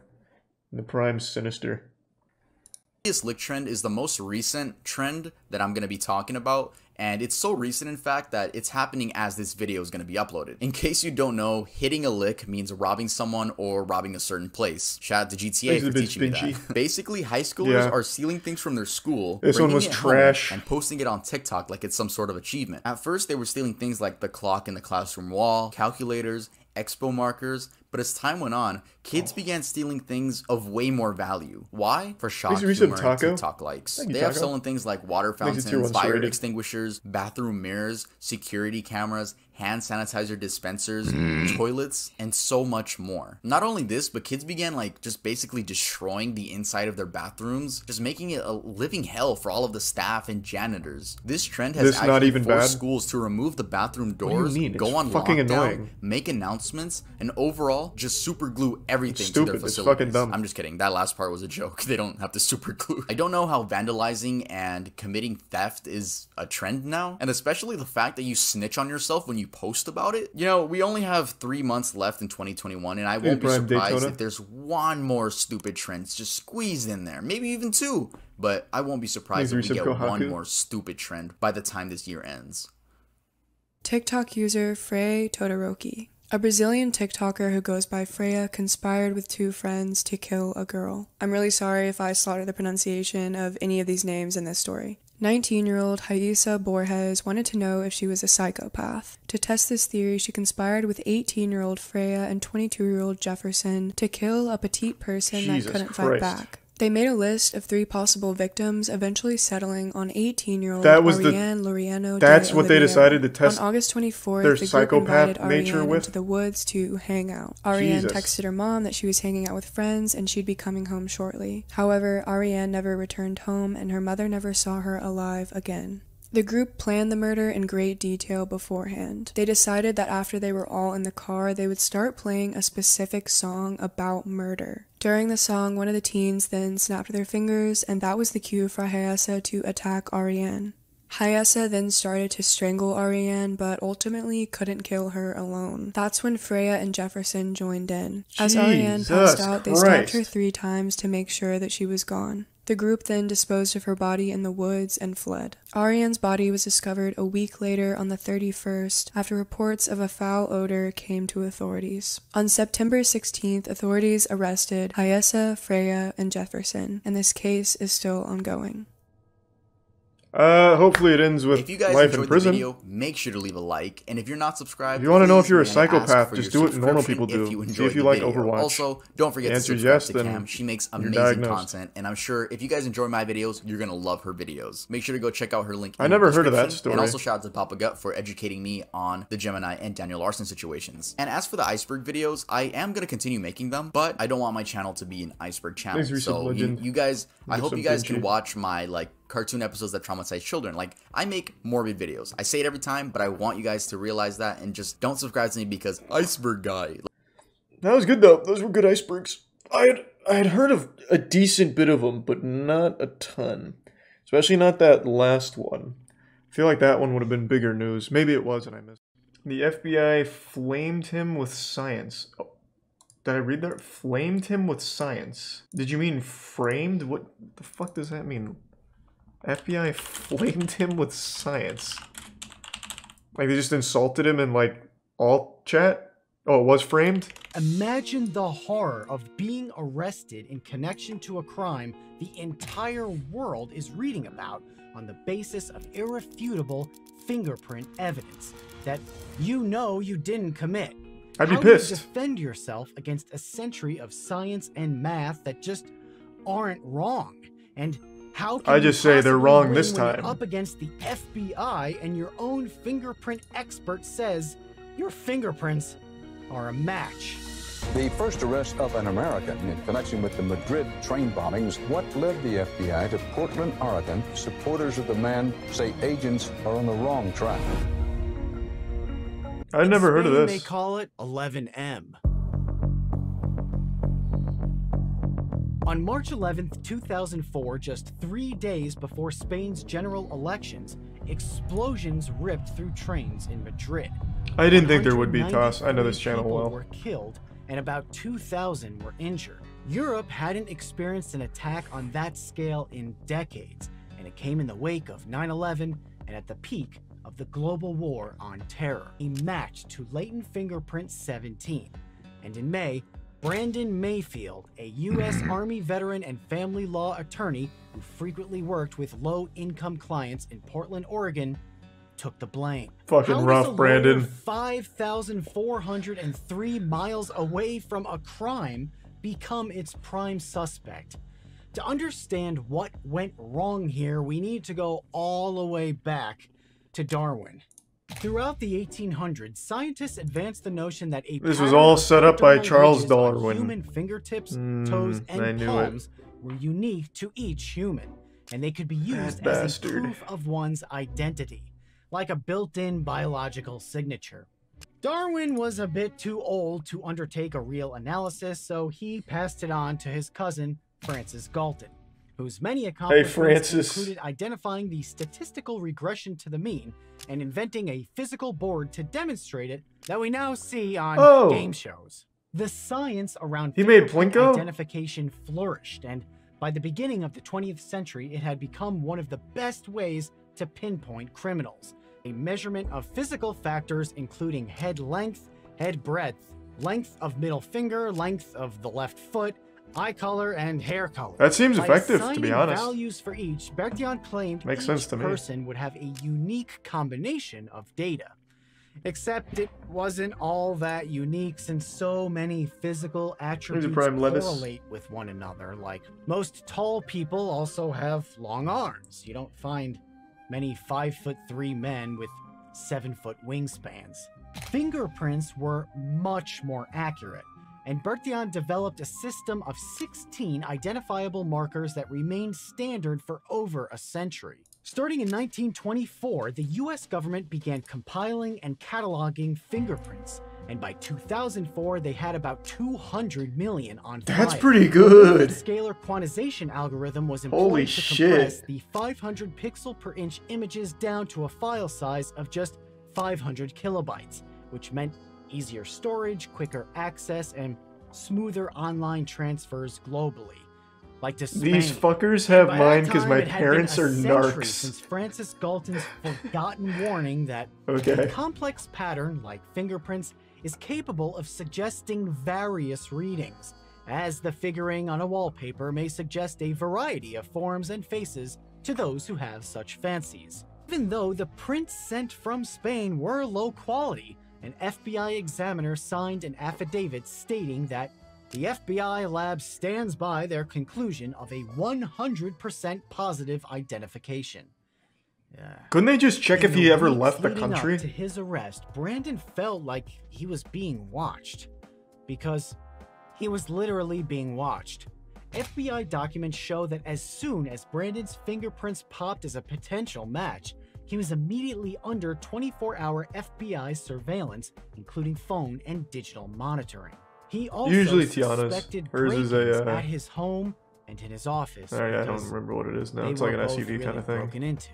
They were convinced Mayfield was involved. Here's a question. If fingerprints are so foolproof, why was an innocent man harassed by the government and detained for weeks as he wondered why they thought he was connected to a crime on another continent? British authorities actually knew Mayfield's print wasn't a match before the FBI detained him.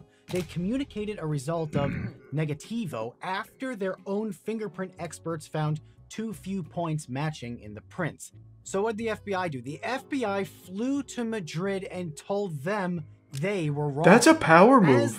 They went in person to say he was wrong. 11M, I respect that. He represented a man accused of involvement in a terror plot in Oregon. The more they looked into his life, the more circumstantial evidence they found that suggested Mayfield had the means and motive to play a role in the attack. And that's actually the punchline to a joke about a lying Texas sharpshooter.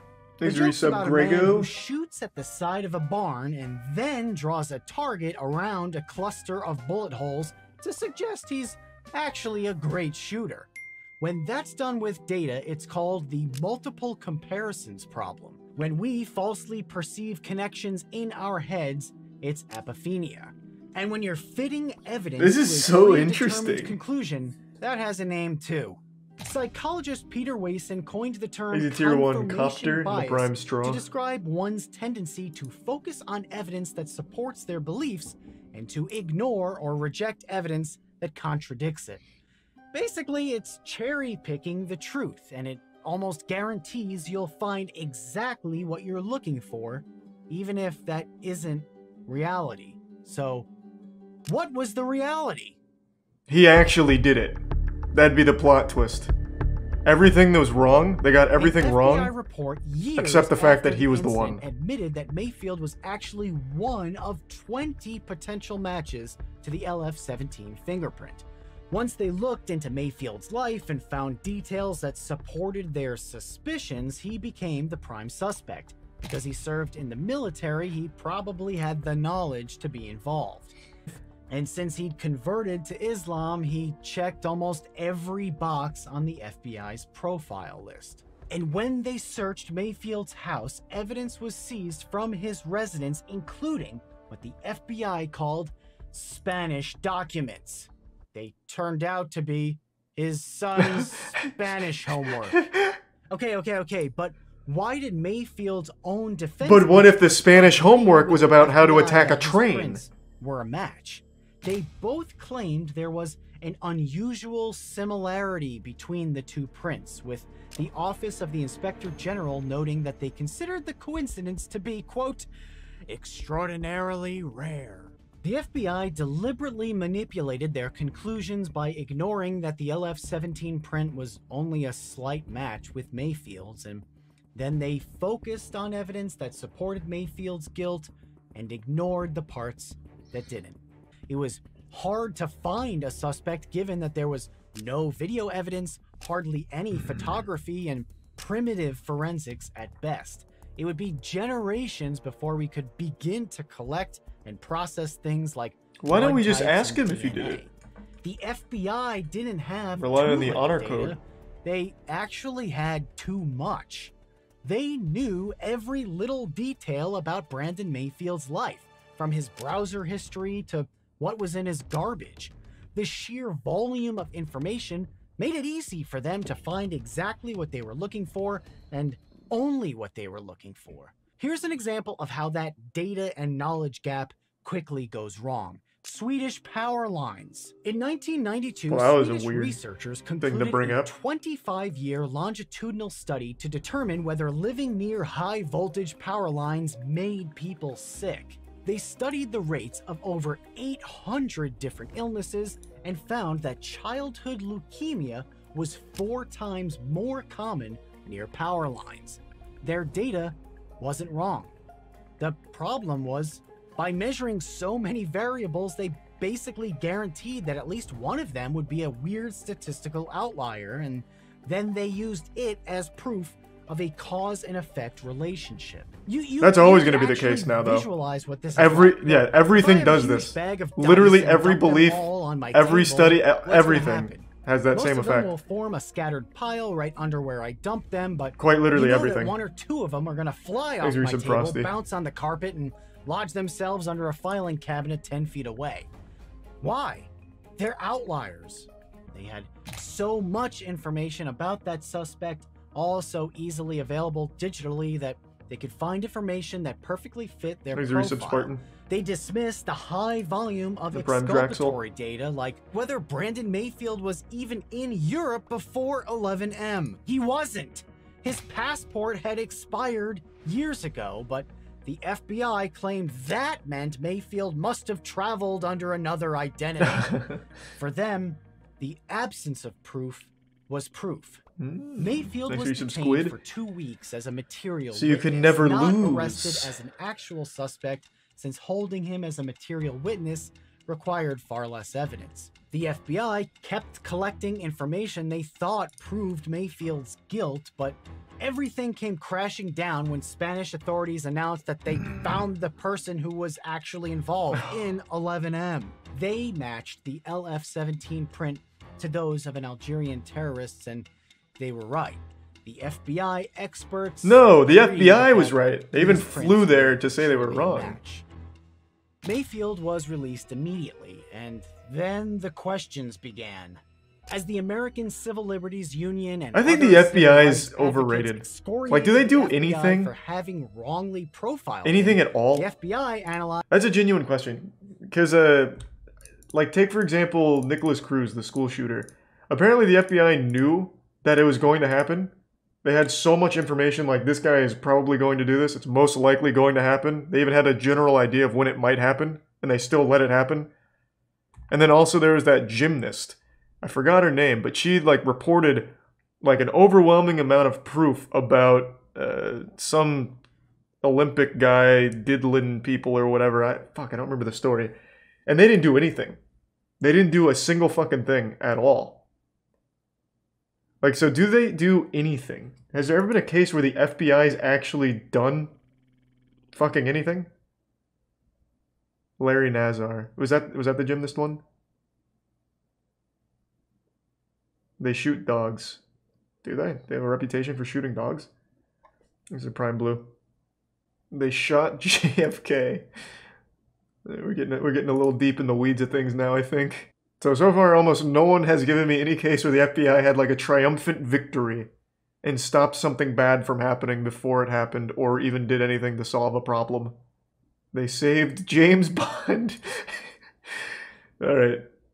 Why are you asking Twitch chat? I don't know, I just feel like when it comes to law enforcement, like, they're usually very open when they do something good, right? Because they want it to be a good public relations moment. So you'll hear all the time about, like, some really uplifting stories of, like, officers and stuff helping out their community from time to time, or doing some good things. And I imagine it'd be the same with the FBI, but I never hear shit. Like, there's never been a time where there's a headline like, FBI just stopped Hitler version 2 from rising to power. Like, I haven't heard them do anything right, ever. But I guess there's a chance that they do everything behind closed doors. I guess. I don't know. All I ever hear is about how incompetent they are. So I have no fucking clue, to be honest. They stopped the school shooting in Brazil, did they? Well, here's a little something, it seems. They arrested a dozen people to hopefully stop something? I'll just take your word for it. I assume they have to do something right occasionally. What went wrong internally. They laid part of the that would have been the CIA because the FBI can't act outside U.S. borders. Digital image of LF-17, but a panel of international fingerprint experts suggested that the FBI had far too much confidence in the integrated automated fingerprint identification system, which is the largest biometric database in the world, and let the pressure of a high-profile case determine how they viewed the evidence and what evidence they collected at all. Mayfield's case led to lawsuits about potential misuse and constitutionality of the Patriot Act, to $2 million judgment in his favor. Hey, not bad. A formal apology from the 2 weeks in jail government. for $2 mil? Kind of Mayfield worth. went back to practicing law. Nearly 2 decades after Mayfield's unconscionable injustice, we have even more data and information about everything and about everyone. It's amazing. The how FBI much caught we the can Unabomber, know did and how they? quickly we can know it. I thought he was Everything caught from by a medical tip. records to finding a gem mint Charizard is way faster than it used to be and usually more accurate. That's generally a good thing, but sometimes all that information is a problem. Yeah, right. His brother turned him in. The FBI may have like apprehended him, but they never caught him. It was his fucking brother that turned him in. The FBI got handed a W. His brother could have turned him into the goddamn postman at that point. We can make good data bad, and it's getting even more difficult to get it right. Mayfield's case highlights the complex relationship between the objectivity of science and math and the fallibility of the human mind. As we advance, we find more ways to be right, and that also means more ways to be wrong. True. The not quite 100% reliability of fingerprint analysis may have initially failed Brandon Mayfield. I always felt like fingerprints weren't that reliable, but they do seem pretty are what landed solid in a jail cell. Even with this fluke. Sometimes the math and science are right. And as always, thanks for watching. Nice. That's a story I'd never heard about before. That was an interesting one. The FBI tried to have sex with me. What are you talking about, man? I love Peter Popoff. Peter Popoff is one of the greatest con mans of our time. Well, I guess greatest is the wrong word. Most shameless. He sold actual sink water for a lot of money. Called it a miracle water tier. When the money's that easy. People love to get scammed. Jesus, well, he is fucking grooving. Peter Popoff taught him how to dance.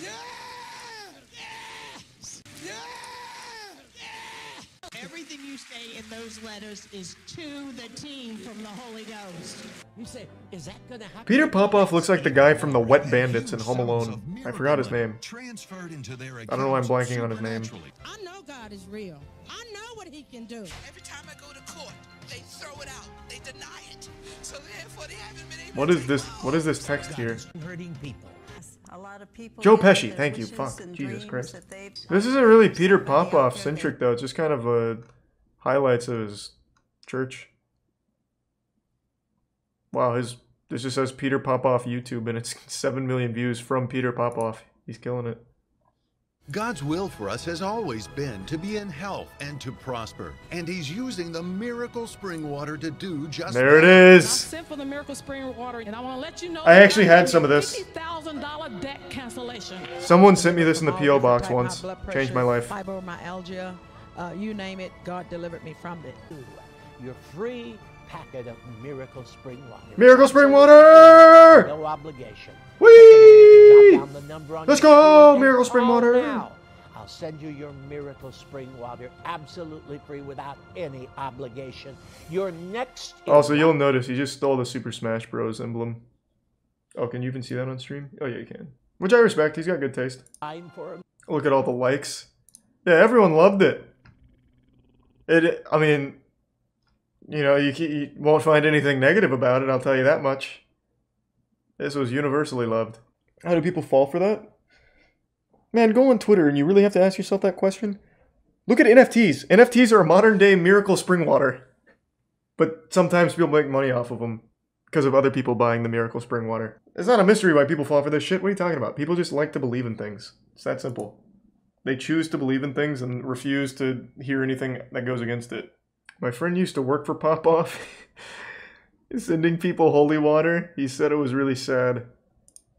Your friend had a dream job. Oh, voice crack. Your friend had a dream job. You had to touch Peter Popoff's miracle spring water? Have you seen the video on Killdozer yet? I watched that years ago. I actually watched that like once every couple years at least. Marv Haymeyer, I think his name was. One of the most interesting rampages I think we've ever seen. Dude got fed up with the city council, So he grabbed his bulldozer, strapped concrete to it, and created an armored building destroying vehicle and took it on a joyride. Fucking Marv. And then as he was, it actually got kind of whack. God, people cover this all the time. This is tape. This is when we first arrived on scene. Yeah. Like, officers standing on a hill above this earth mover turned tank were firing some pretty heavy arms at him, trying to find a weak spot, trying to find some way to immobilize. This man was now on the east side of Granby in what's called an independent propane company yard. So it got really wacky. Came out the other. This was these pictures. Another guy got in some heavy construction equipment to battle him.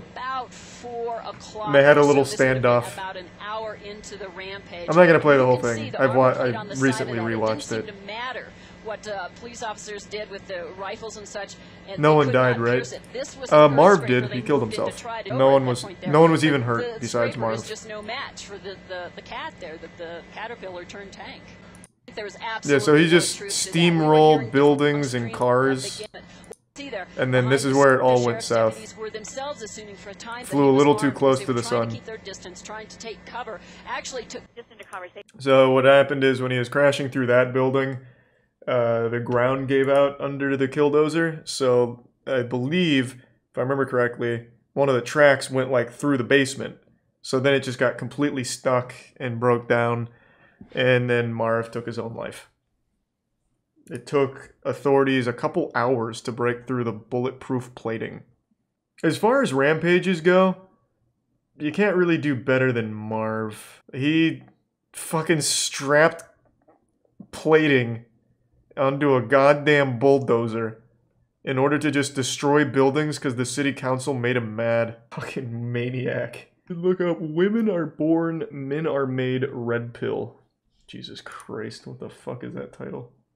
Oh, what an insult to Samurai Jack to be used like this. Talking about men and women and value, okay? Speak this PC bullshit. I'm gonna tell you the real. You're telling me he filmed this in 2020 and posted it mid-2021? Was he just like anxious about it the whole time? Like, yeah, I really spoke my mind. And he had to like hype himself up, like, alright, it's fucking time, I'm ready to post it. Let the world see. Sat on it for 6 months. And I need to call the cops for some reason. There's, you know, somebody's attacking me or something. I'm hoping that the cop that shows up is a man, if I'm keeping it real. And I think we all feel the same way. Okay. Just nobody wants to say it. Nobody has the balls to say what I'm saying. Because he's really going in. PC mob, they come after you and they talk shit. I don't give a fuck. Money, status. And yes, to some extent... Man, getting to this point has to be fucking miserable. Oh, fuck. I think it was a 5 gift subs lemon. Jesus. He tried his best to look like almost alpha, so even put on like a little gold chain too. This is rough. This poor guy's sad. He's not single. This man's slaying, no doubt. I mean, look at him. How could he not be? You can learn jujitsu. You could go lift to get bigger. Why haven't you done any of these things? You can become a rapper. You can produce beats. You can do anything you fucking want to do. Women don't have to do shit. Women don't have goals. Like, only men do. Come out of the womb. Congrats. You have a pussy. You have automatic value. For a man, it's not that way. We gotta work for this shit. We have to earn our fucking way. Woman, you better be beautiful. Okay, that would be the #1 requirement. You know? I mean, I think also magic would have something to do with it, I would think. I don't... Far be it from me to question this man's authority, though. This guy's clearly the expert. He's a tier 1 soup. Yeah, Tubb did post a new video. I'm pretty confident I'm going to know all of these. Let's see. Oh, wait, hold on. I don't want spoilers. All right. Hey guys, welcome back to another video. Today we're going to be talking about YouTubers you in the chat, Tubb? Their careers in seconds. There are a lot, and I'd like to make this a series probably gonna see a part 2 coming in the future, but there are a lot of OG YouTubers that I forgot existed, and I just remember, wow, they did something horrible. But I know I'm like Mr. Long Intro. I'm sorry about that. I'll make this one short. Oh, you don't need to apologize for that. Is that new music video coming out October 3rd. Yes, you guys finally don't have to listen to Cherry Soda on repeat anymore. I got you guys with a new music video, Spotify, Apple Music, all of that. Yeah, October 3rd. Be there for the live premiere. It'll be on this channel. It's gonna be so fun with the live chat and everything. I'm thinking November the EP will be out, and that EP will have music videos to every single song, and that'll be like a 30-minute video. That's the way to do it. Music video per song. You guys up, but let's get started with our list. Vitaly ZD TV. So Vitaly, this guy fell on some fucking wild times. Pretty sure it was a crippling drug addiction, and then he snapped one day, jumped out of a moving vehicle, and beat a random woman. I'm going off memory here, but I'm almost positive that's what it was.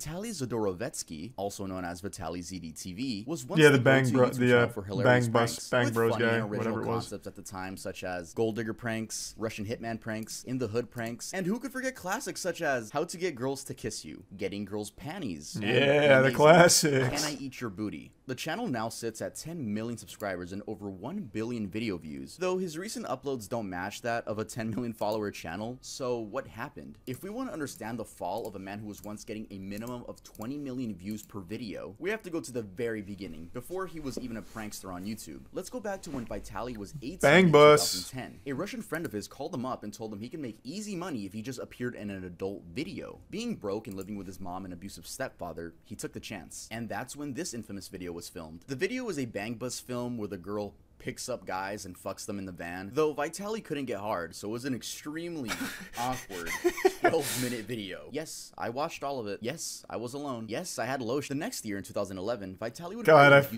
that's an internet classic, by the way. I remember when that story broke. So Vitaly used to be massive.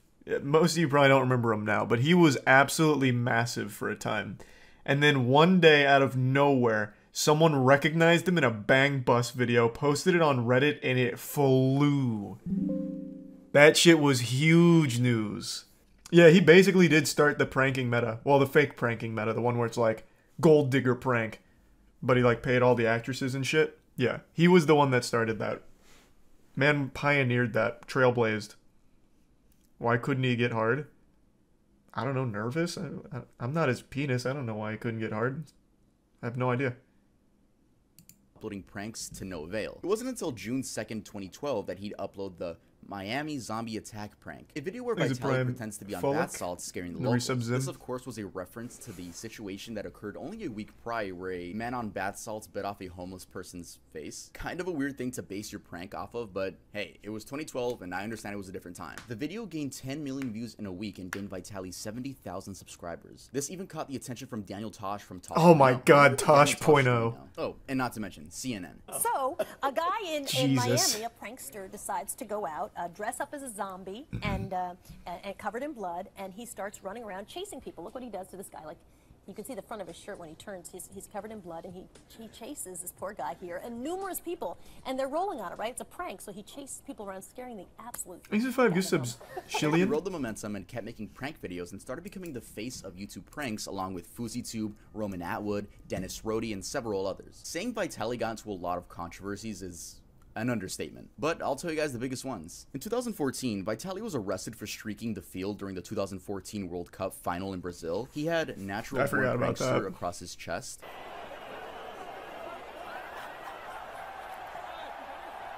Yeah, Remy Galliard was really kind of the OG. Remy Gallard, I don't remember. 2016, he was arrested for trespassing after climbing the Hollywood sign. Back to our breaking news. A man believed to be a YouTube prankster has climbed the Hollywood sign. Tim Lynn monitoring the situation overhead in Sky 5. Tim. He had a flag, like you said earlier on, says, "I'm back." I don't know where he was before, but apparently he is back. The next month, on June 10th, he was again arrested for streaking during Game 4 of the NBA Finals between the Cleveland Cavaliers and the Golden State Warriors. This time with Trump sucks on his chest and LeBron for president on his back.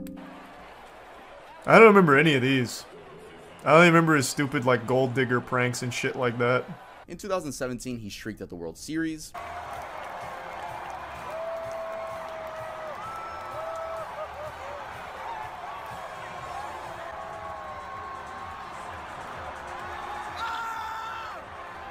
He also got banned from attending any sort of sporting event, so he eventually got his girlfriend and his mom to streak for him. I guess they really love him. In January of 2020, Vitaly was arrested and spent 5 days in an Egyptian jail after climbing the pyramids of Giza. Oh yeah, let's raise money.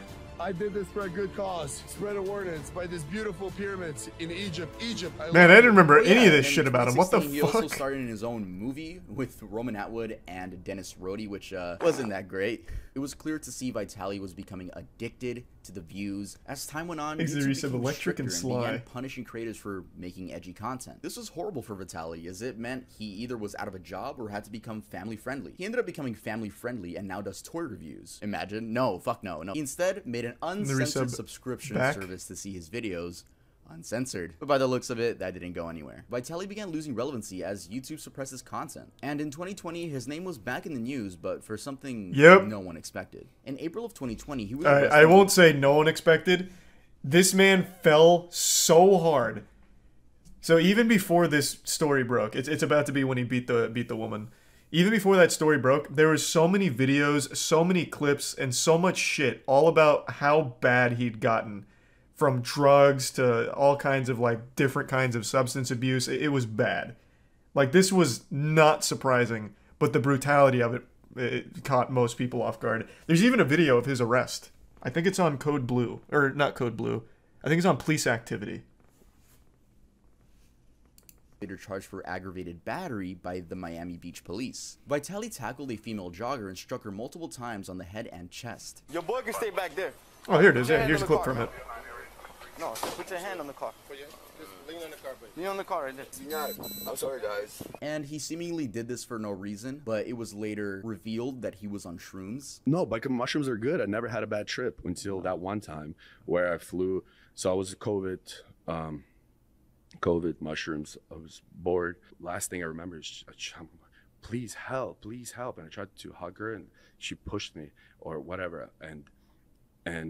Yeah, I hit her and I realized what I was doing on top of her, and I was like, what the fuck? And I didn't even run back to the house. The article says, Jesus Christ. I didn't know what was happening. He was released from custody after a $7,500 bond. Vitaly reunited with his attorney, Roger P. Foley, and released a video on how Roger was able to get him to avoid 15 years in prison. After filing in on the case, the charges were immediately reduced to felony battery, a third-degree felony, and after a few months, the case was reduced to a misdemeanor and eventually dismissed. I feel like if the charges got dropped because you have a really good lawyer, I don't know why you would make a video on it. It kind of seems like a big fuck you to the woman that got attacked. Like, hey, yeah, that's exactly what it is. I got a good lawyer. It's kind of a weird video to make. Fast forward to 2022, and Vitaly seems to be trying to make a comeback to YouTube with classics such as Can I Eat You Out? How Tight Are You? And Epic Farting on Girls prank. Someone needs to tell Vitaly we're not in 2015 anymore. He even does the he's killing it, guys intro unironically, and it's pretty sad. What's up, villains? Welcome to another video. The prank format on YouTube isn't what it used to be. Great examples of new prank channels are Balin Levine, Loaf, Kai Cenat, Gideon, and the list goes on. But these new era of prank channels have one thing in common. They all have a lovable main character. With Vitaly, it's going to be hard for him to gain an audience again, especially after being a woman beater. But I guess we'll see what's next for Vitaly. It should be prison. Tuv doesn't go into it, but he beat the shit out of that girl. Man jumped out of a fucking moving vehicle just to beat a random woman who was jogging. Like, he should not be out of jail. The guy's a menace. So I think it's fucked up. His lawyer got him out of 15 years of prison. What bullshit. Yeah, that guy sucks. Thanks to the resub advanced in the bits, Marty. He's probably out of his fucking mind. Yeah, he absolutely was. It's no excuse, but yeah, he absolutely was. Because the man's been abusing substances for the better part of like 6 years now. Yeah, he must have called Saul, because that guy worked some magic. Thanks to the resub owner of Twitch.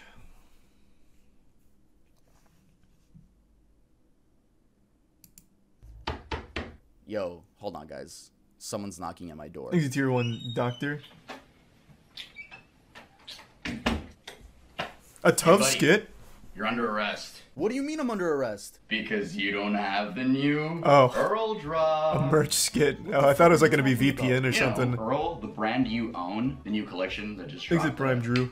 Back to school collection, and if people use code some back to school, they get 20% off anything at the store. Hey, 20% off. Maybe some Quazon. Give me that. There you go. Wow, this is really good quality. I'm gonna put it on off camera. Yes, off camera. Yeah, I don't get to see my nipples yet. Oh my god, it's embroidered. Look at that. Y'all Thanks to still the go to college? resub, Nah, Chunky we go to and University. Girus. Isn't that right, cop, that randomly And came Fire to my Strike. room? Hey, that's very true. My kids actually go to Earl University. Anyway, you're extremely cute. Hey, what can I say? You are too. Get the fuck out of my room. Okay. Guys, make sure to use code back to school to get this How adorable. amazing Earl hoodie, which I will be wearing for the remainder of the video. EarlDoesn'tExist.com. Let's move on to the next one. Rice gum. The story of Brian Lee is a really upsetting one. Jesus. I was a big fan of his in 2016. Back in 2016... How? What was there to be a fan of? In 2016, he was still doing the same dumb shit of, like, diss tracks. And saying, these kids need to be stopped. It was like, damn, this kid is so cringe. This kid is just lame. What the fuck was there to be a fan of? The guy hadn't done anything, like, ever. I will legitimately never understand how Rice Gum rose to popularity on the platform. Always blew my fucking mind.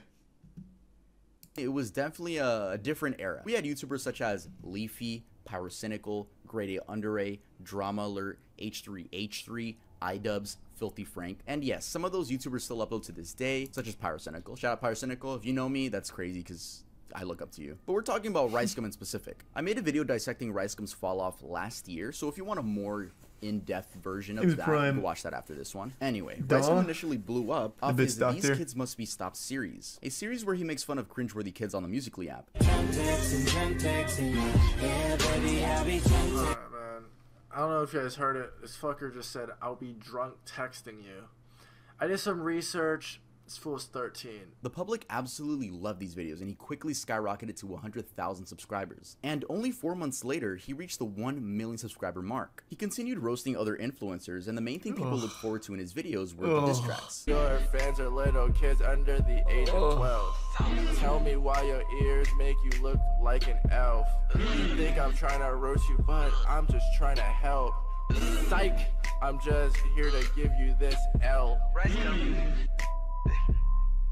God, yikes. Now, these diss tracks weren't good, even worse but than they I were remember. extremely entertaining at the time. As Like time Tier went 1 on, Dream, he only grew and was Prime becoming Massey. a mainstream YouTuber. It was great seeing this 19-year-old achieve his dreams. But on January 14th, 2017, he uploaded a video which many fans to this day claim was the beginning of his demise. Finally Moving Out of My Mom's House is a video where Rice Gum kinda just tells the audience he's moving. He did move, but 3 months later, he moved again into the Los Angeles Clout House, an influencer house founded by the Clout House, I forgot about that. Violet, Summer Rae, Wolfie Raps, FaZe K, and some other forgettable people. And I don't mean that in a mean way, like some people in there were genuinely forgettable. Now, this is where Rice Gum's downfall truly began. Not statistically, though. I mean, he peaked in popularity at this house. Bigger videos, better production, more money, more fame, but that all came with a big ego. You see, if there's anything I've learned from doing research of YouTubers' rise and fall, or just celebrities' rise and falls, it's to never get a big ego. That will just make sure your career dies. But I'm going off track now. Then one day, iDubbbz uploaded a content cop on Rice Gum, a video where Ian completely rips Rice Gum apart for being an arrogant, money-fueled YouTuber. He is extremely insecure, and he makes it very obvious when he uploads videos like this, where he details how much money he earns in a month on YouTube. There's like this video that has been going crazy viral, and basically in the video he shows how much money Thanks to the resub YouTube buck. has paid him. Everyone just giving him so God, much this props, is like, such a everyone nostalgic loves him. trip. He's getting so much street credit. I'm like, I can't believe it's been fucking 6 Last years. month I made a roughly $60,000. I mean, it's okay. It is actually my lowest paid month. Once again, I only got 20 million views. I'm not sure what odds he's trying to improve. The odds that a female will finally see him as a suitable sex candidate because he has money, or the odds that his child fan base will revere him more as a god. After this, Brian's videos began receiving a ton of No, dislikes. Now this, to other people, is Rice Gum's downfall. I'll explain later why it wasn't. After this, his content began getting more, lewd. But hey, they got views, right? Then he got into this... Then he tried to make a family channel when he started falling off. The family channel didn't work. His girlfriends wouldn't stay with him, and he just stopped making videos altogether. That's where the curtain closes on the Rice Gum story. He tried streaming GTA RP, but after getting insulted by the chat constantly, he eventually called it quits there too. I already know his whole fucking story, man. This guy's just such a fucking L. He was for a long time my least favorite person on the platform. So I kept up with him, man. I was like a full-blown hate watcher. Thanks for the gift sub, Angel. The mystery box scamming situation where he didn't even apologize. He just pointed fingers and was like, hey, they did it too. There's this YouTuber named Reaction Time. He actually has more subscribers than me. I don't know how because he's not cooler than me. But anyways, he made the same type of video. The same type of video like 3 months ago. No one said anything. It wasn't a problem. And then all of his scams, but kids don't care about getting scammed. Dobrik's crew, whatever. They're influential. Got kid fans. Same thing. Open up boxes. This was 3 weeks ago. Way before I was doing it. Why did no one bring it up 3 weeks ago or even talk about these guys? It seems like after this, he just started uploading extremely inconsistently. Fast forward to 2021 and he became a full-time Twitch streamer. The last the general public heard from him was when he was beefing with KSI and then with Aiden Ross, which by the way, I don't know if that was real or not. He's a tier 1 gaming. Lived in the same fucking house, but quite frankly, I don't care enough to look more into that. Rice? Yeah, I don't know if Tubbs gonna mention it, he might, but I have to pee really bad, so I want to mention it. He also did a lot of scamming towards like the death throes of his channel. He did like the, here's 20 Amazon gift cards to make up for my last scam. And if you used any of the codes, they were already used like 3 years prior. So he just gave like previously used codes. So he scammed on top of a scam. But the scam before that was these like fake loot boxes. Before that was another like fake raffle. So right towards the end of his career, he just started like scamming as much as he could on his way out. Thanks to the 10, damn, thank you for the 10 gift sub size. Oh, Save the Kids, I forgot. Yeah, and Save the Kids. But he was like the most forgettable person in that because by that point he was already completely just out of the public eye. You're right, he was with Save the Kids. I forgot about that. Twitch tweeted about Kai. I saw. I was actually shocked. I think, here's my theory. I think Twitch is now in a position where they feel threatened by YouTube now. So now they're doing everything they can to try and do anything the community has said. I mean, whatever. I mean, I think it's a net positive no matter what. But Twitch just rolled out this terrible elevated chat thing out of nowhere, which is a terrible idea. It seems like it was so haphazardly thrown together because everyone was upset about their 70-30 split going away. So like, wait. But look, yeah, you're all going back to 50-50, but here's an elevated chat functionality, which is more money for you guys. And it's fucking dog shit. So it seems like they're doing everything they can, like hustling and scrambling to try and bring out as much as possible, even when it's not fully realized. But I am glad they finally recognized Kai. It took them long enough. Scum's main channel hasn't seen an upload since 2020, and same with his Family Gum channel. He doesn't really tweet or post on Instagram. The times when he's most seen is on his girlfriend's TikTok, but personally, I truly believe that January 14th, 2017 was the beginning of Scum's downfall. Again, not numbers-wise, but tier 1 fear and the 5 gift subs, Maki. Moving to LA doesn't mean you're gonna turn into this clout-chasing demon. But if you let the lifestyle consume you, you will turn into someone no one wants to support. I really would be interested in seeing Brian return to YouTube with a more humble and charismatic attitude, and I'll give him credit. He made his bag. Impossible. He even started the entire diss track trend on YouTube. But his image will always be remembered as the arrogant hypebeast who let fame get to his head. He's also not right there, by the way.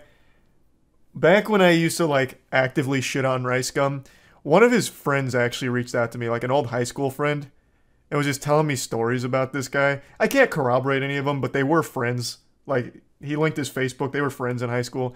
He was telling me that Brian was legitimately always a douchebag, but kind of a loner in high school, but still an asshole. So I don't think it was fame that got to him. This guy was legitimately just born a douchebag. He's the resub Jedi 60 and certified in the tier 1 Aragorn. Carson King, aka Call Me Carson, is a YouTuber who peaked at 2.9 million subscribers, and ever since the incident, his subscriber count has been trickling down. He began his YouTube journey by uploading Minecraft videos to his first 2 channels, which were called GamerCraft157 and Icebox Carson, before eventually moving to the Call Me Carson channel. His channel started taking off in 2017, with videos focusing on Discord trolling, reviewing internet media, and playing video games with his friends. The momentum continued, and the official name of his friend group became Lunch Club. It consisted of Call Me Carson, It's Joko, J Schlatt, Schlatt, Slimesicle. Holy shit. I don't think I've ever seen Schlatt without the facial hair. What? Is this Schlatt? It has to be, right? What? I didn't even know it was possible. I thought this man was literally born with facial hair.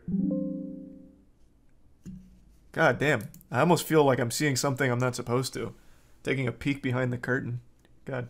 Oof. I wasn't ready for that.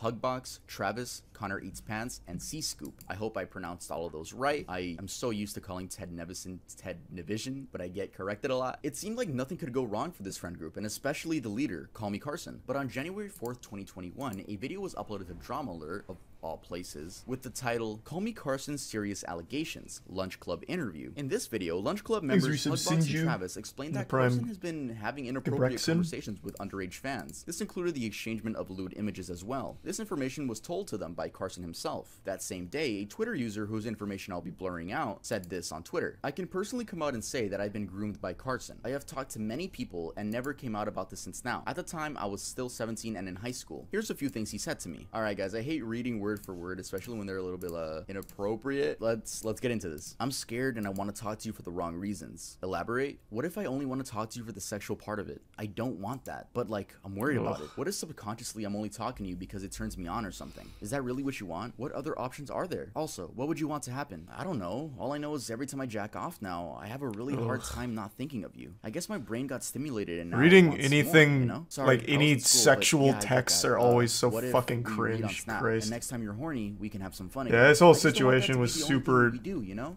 weird.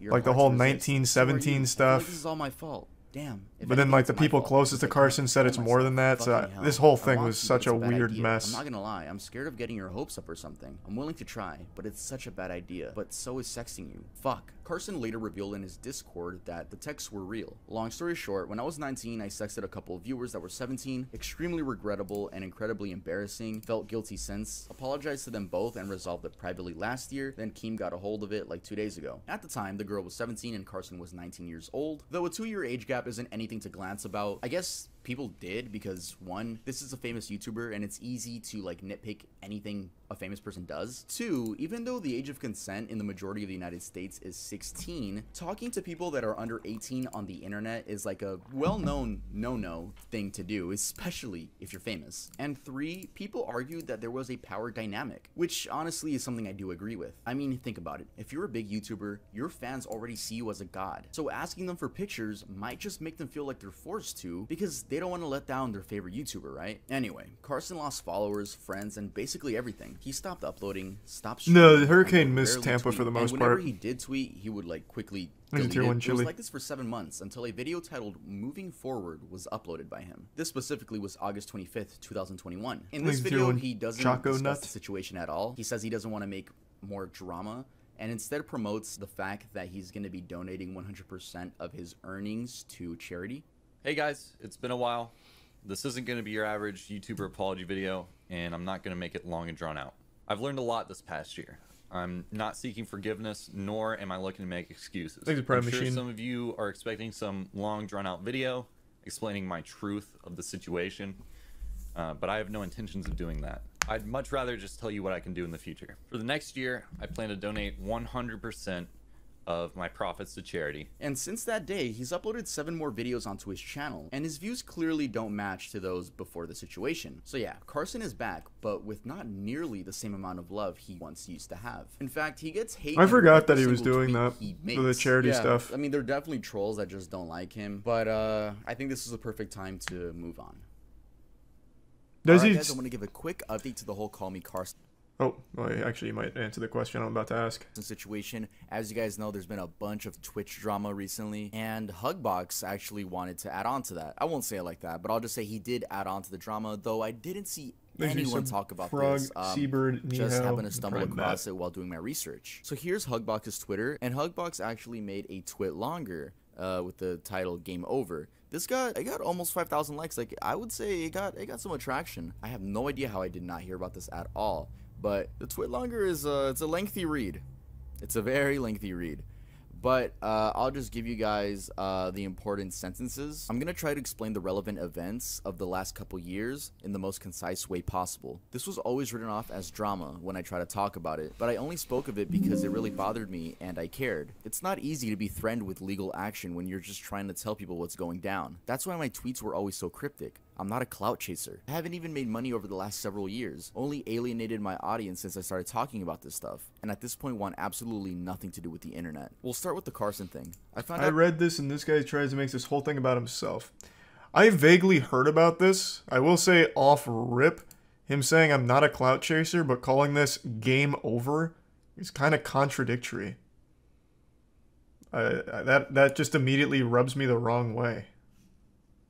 Started talking about this stuff, and at this point want absolutely nothing to do with the internet. We'll start with the Carson thing. I found out about what he did in March 2020, and for a moment considered tweeting it right then and there. Unfortunately, I did not have any concrete details initially. In fact, the few details I had were lies. The group had a meeting later that day, which our manager, Ryan, told us that he had dealt with this several times before and we can make this go away. And some members of the group insisted we needed to stick by Carson. At this point, I was checked out completely, but naively was shocked that so many people seemed to value their careers over doing the right thing. Over the next several months, I started asking around as to what others had been told, and found out that every single person was told an entirely different story as to how many girls he was contacting and what their ages were. This pushed me to do something, and I had actually gotten the entire group to agree to recording a video of each of us simply saying what we were told and uploading it directly to the Lunch Club channel. No baseless accusations, no clout chasing, just the truth. At the last moment, many pulled out of the video because, in Schlatt's words, he had too much to lose. Deja vu. It was never supposed to go through Keemstar. I'm gonna skip this paragraph. Again, you guys can just go to Hugbox's Twitter to read the whole thing because it is a lot. Carson had a whole Discord of content creators that aided him in strategizing damage control in the lead up to the drama alert, because naturally Ryan had gone behind my back, warned him, and tried to prep him. I know this because not all of them suck and they told me what was up. Then the creators in that Discord fled like rats from a sinking ship when it was clear the situation was not salvageable. I called Carson several times in the days leading up to the drama alert because I did not want the venue to discredit the story, and I wanted him to take responsibility for his actions like a fucking adult. To this day, he hasn't even admitted to what he did, and everyone still thinks it was a 2-year age gap. That is not true. So if we go to the responses on the tweet, we get stuff like this. I like how instead of telling us why it was worse than a 2-year age gap, he simply didn't that's rough. Elaborate on that. Sorry to hear that, Lamone. No, it's a very strange twit longer because, I mean, he's being cryptic like he said, but he said something about legal action, so I don't know. I don't know that. I'm just the messenger. I want to make that clear. I'm just the messenger, and I just felt like I should update you guys since something else came through to the story. It's very odd that Hugbox says that there wasn't a 2-year age gap. It was that was not it. But yet this girl says that she's 17. But I also remembered apparently there were multiple girls. I don't know. It's very weird. What I'm telling you guys is not factual. Again, just the messenger. Yeah, this shit is so fucking messy. What? I guess now we're actually going to talk about another YouTuber, you know, because we're continuing the video. Shout out to Five Nights at Freddy's t-shirt. But yeah, let's head on to the next person on the list. I don't know much about Hugbox. So what was he saying? What was Hugbox saying then? Now I'm just left really fucking confused.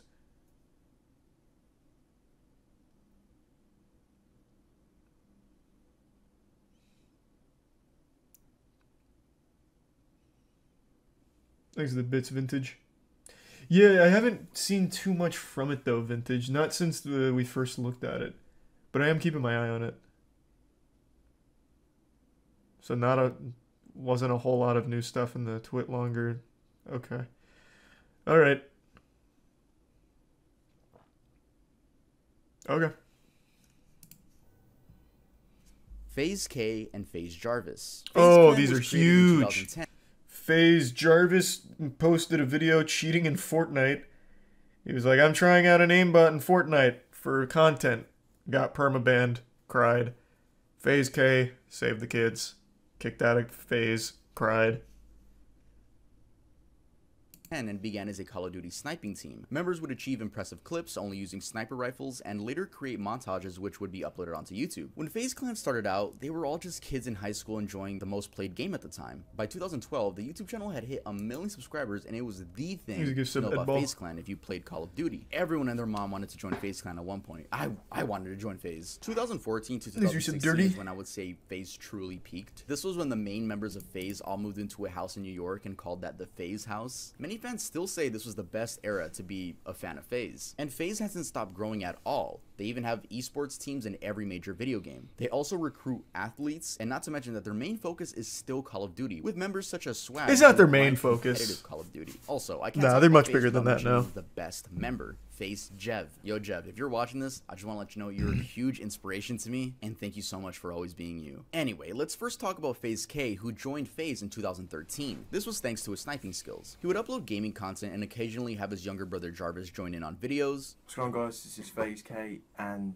I'm doing a Q&A today. I asked some of you guys on Twitter to ask questions to ask my brother, who is here next to me. Though K never got nearly as many views as his American peers, I'll give him credit for going outside the box and attempting to capture the more IRL side of gamers. And when he would get views, it was for very out of place content like water bottle flip videos. You'd never expect that to be uploaded by Damn, he did a lot of that. I mean, they brought in views, so he was doing something right. Around this time is when his younger brother Jarvis began uploading content of his own, but things would change in 2018 around Fortnite's peak. K would begin to make videos revolving around his little brother and Fortnite. The views were immense, and at this point, K was living in a new LA FaZe house, or the Clout house. Either way, it was a fucking influencer house. Eventually, thanks to his skills and very, very saturated thumbnails, Jarvis joined the one and only FaZe clan in 2019. The momentum only continued, and then Jarvis got banned from playing Fortnite due to using hacks in the game, aimbot to be specific. He wasn't playing competitively, he just downloaded some mods and wanted to make a cool video out of it. I'm truly like so sorry.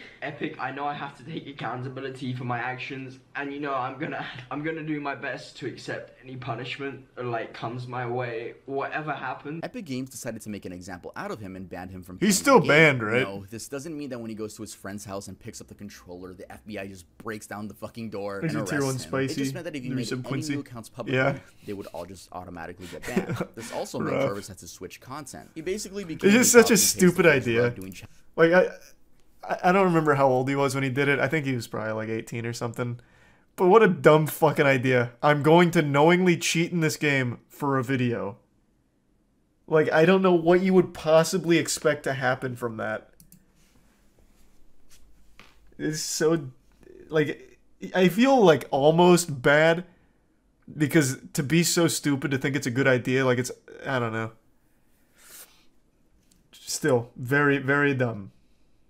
Challenges and TikTok life hacks. By the way, these thumbnails are still, Very very bright. In 2020, he quote-unquote fooled the internet that he was playing Fortnite again. He went live and had someone else play for him. Then his username got leaked and Epic Games banned him on the spot. But when did FaZe K and FaZe Jarvis's careers go to shit? Kids. The Save the Kids crypto scam. Yeah. YouTuber was hopping onto the crypto coin. Save the Kids. Train. Well, this was one of them. This was a coin that claimed it would be used for charity and used the likes of K, Jarvis, Tico, Ricegum, and Nikon in order to get more clout. This was an entire mess, and I'm gonna dumb it down for you guys, but if you guys want full explanation, make sure to go watch CoffeeZilla's video. It's an amazing, detailed video. That is a great video on it. Fans would buy this coin thinking that the value was only gonna go up. You know, they probably thought it was gonna be the next Bitcoin, but instead, the owners of the coin just left with all the money. I believe this is called a pump and dump scam. All the people in that video were part of it except Tico. Tico was genuinely innocent, which is why he's back in FaZe now. But everyone else in that video,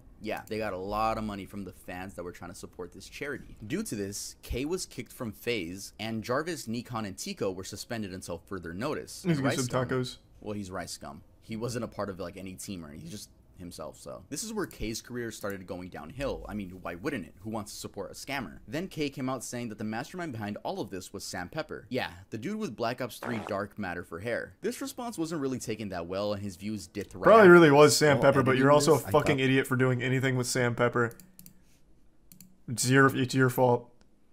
How Sam Pepper still somehow infiltrates anything blows my fucking mind. He's like the most well-known scammer of all time. Hey, thanks again, Maki. Thanks for 5 gift subs in the tier 1 Climate, and the resub Chaser, and SSB. I thought I got the wrong channel. I thought I put Jarvis's channel instead of K's. But notice how much K uses his brother in his thumbnails. Like, do you not think you have a photogenic face? I literally thought this was Jarvis's channel. I was like, okay, I gotta re-screenshot it. No, this is K's channel. I did not make a mistake. Again, Please stop the oversaturated thumbnails. Jarvis had a boxing match which he won, and he was back in FaZe. Then this video was uploaded, Why I Left FaZe Clan, where he explains that he left FaZe Clan because his big brother was kicked. Weird for me because I don't want to be a part of FaZe if like you're not in FaZe as well. Oh, that's so wholesome. Me and you, we started YouTube since the very beginning. Trust.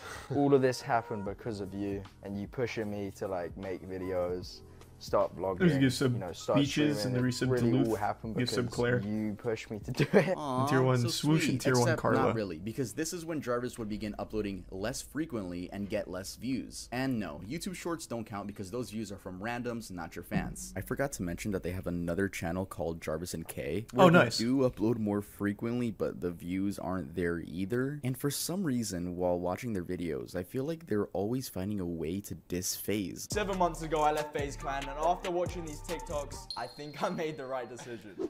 It's like I get the vibe of like biting the hand that fed you. I mean, even the He's fans Fisto. dislike the videos, and it's very weird. I don't know. It seems like they have a big ego after leaving FaZe. I truly believe Jarvis could have saved his career by just staying in FaZe. It doesn't matter if you were banned from Fortnite. There's new Call of Duties every year to make content on. I get that family comes first, and that's super respectable that he did that. But what is K doing? I know he showed his channel, but is that really all he's doing? Yep. That's really all he's doing. He legitimately does just use his brother in every single thumbnail. I would have no idea this is K's channel. Legitimately. There is nothing here that tells me this is FaZe K's channel. That's crazy. But man, this content does look fire. Awesome. I asked her to be my girlfriend on camera. Whoa. I exposed Jarvis playing Fortnite? Oh, no. And what is Jarvis doing? Maybe Jarvis only has K in the thumbnail. That'd be huge. No, I guess not. He also hasn't fallen off nearly as hard. Yeah, it's mainly just K. So Jarvis has 2 channels? Well, yeah. Jarvis and K have 2 channels. They have their own, and then they have the FaZe and Jarvis channel. Or the K and Jarvis channel. Joining FaZe doesn't mean fuck you, bro, to your brother. It just Makes means the you're looking bits out for fist. yourself. It's quite literally your livelihood. That's a Nowadays, good question, they both Fist. I upload don't know. shorts and Mr. Beast inspired videos, but it doesn't seem their audience is there anymore. Jarvis had a video get over 1 million views recently, but it's because FaZe members are in it. Pretty ironic. I mean, you could have stayed. You could have fucking stayed in the group. But yeah, let's head on to the next one. Kiwis. Kiwis first started getting popular in I forgot about this one. 2015 when he was part of the Call of Duty team Red Reserve. This team was seen as a stepping stone to FaZe Clan. During this time, the Red House became a thing, and this included Formula, Random, Mix, Kiwis, Game Gandhi. Since crazy, we're talking no one about Red, remembers I gotta this. mention Red's best member, Game Gandhi. He was always the best person out of their crew and had the best content, and it just sucks that he got grouped with these. I won't spoil it. I'll Anyway, let Tub this house had explain. a life of its own. Like, the chemistry It's pretty was bad, there, though. and the Gandhi vlogs were sweet and to the point. They weren't seen as rip-off FaZe anymore. They were just becoming Red. Until one day in 2016, Keemstar uploaded a video where Kiwi's attempts to justify why he sent a 12-year-old girl images while he was 17. And that had started a 1.5 years before the interview, so now the girl was 14 and he was 19. Either way, it's fucking disgusting. And then he proceeds to shoot himself in the foot. Because okay, so it was just weird. You sent pictures when you were 17 and she was 12. Now, I believe she said that she said she was 14. I believe, and the kick logs will prove it. Like, if you guys get it, like, okay, it's there, but she said she was 14 or whatever. But it was a month ago. Yeah, and a month ago on Snapchat. Yes. Okay, so a month ago you sent her a picture. Yes. But the problem with that is you're 19 and she's 14 at the time. But the thing, like, I was in a really like depressed state. Like, she was talking to me. Like, she kept on saying how she was saying how she was so attached to me. And I was saying, and she said how she wanted to meet up, and I said that's really weird. I don't want to meet up. Like, that's something you can't bank on. Like, that's just really weird. I don't want to do that. And she's claimed that she wants to meet up with other people. There's another person in Red that she talks to that she wanted to meet up with. Specifically, and we can talk more about that in private. But oddly enough, this wasn't the end of his career. He continued uploading and even uploaded a response video where he flat out victim blames the girl. I shouldn't have trusted this girl. I shouldn't have. I don't know why I did what I did. She convinced me that I could trust her, and it was a mistake. And that's something I will never make ever again. This girl lied about her age and convinced me to send her pictures of myself. Like, she sent pictures to me too, but his audience seemed to have liked it and supported it. By this time, everyone knew about the situation, and due to living... I never saw that. This man's just out here confessing to full-blown crimes without knowing it. Thanks to the resub Helicity, Waifu, and Jay. I only knew that first part. So the dude straight up like admits like, I thought she was 14, so I sent her all these nudies. You know, that's why I was, you know, being romantically involved with a 14-year-old. I didn't know she was 12. She fucking lied to me. Can you believe that? That bitch. I didn't know he even made a response video where he just like straight confirms it and then makes it clear that he also received child porn. Yikes. In the Red House, the address was public. I don't know if they publicized it themselves. I'm sure they wouldn't dox themselves so fans could come over and say hi, but their address was known. Anyway, Kiwiz got confronted at his own house by a random person, but it was done horribly. The person called him a... Like, the dude filming could have at least said some factual stuff instead of just saying that he's a... Red Formula. Yeah, the leader up, of the Red Reserve. What's good, man? How you doing, man? What's going on, you a fan? Yeah, I'm a fan of the Red Reserve. Is Kiwiz around? Yeah, he is. Do you think I could talk to him? Yeah, sure. You wanna come on in for a bit? Yeah, sure. What? Red Kiwiz. Oh, hey, DJ Tittynack. Yeah, what's up? Life, the man with the big shorts. Yeah, what's up, dude? I wanted to ask you a question. Okay. Why did you that girl? Oh, you think you're funny? Yes. That is not funny at all, dude. Alright, you gotta leave me. Leave, bud? You gotta get out of the house. Why did you do it? You gotta get out of the house. Why would they invite this guy in? Yeah, I know the whole story. Get out of the fucking Why house. did you do it? Why did you do it? You sent your dick online Get to out. a girl Hey, that was 14 years old. That was 14 years old. Do you realize realize? Do you not understand that she completely lied about her age? Get out of the house. It's proven. Get out of the fucking house. That's why I'm here. The reason why Kiwi's story is so odd is because he never stopped uploading. Why the fuck? How dumb is that whole house? What? Is everyone in that house just an actual fucking idiot? It's so fake. I don't know, man. It may be. I choose to believe that over them being that fucking stupid. I don't see why it would be fake, though, because then that once again just puts it in the public eye that this dude was sexting a child. Sending and receiving pictures from a child. So why would they try and make a fake video about it? Like, that seems like a terrible idea. Crazy.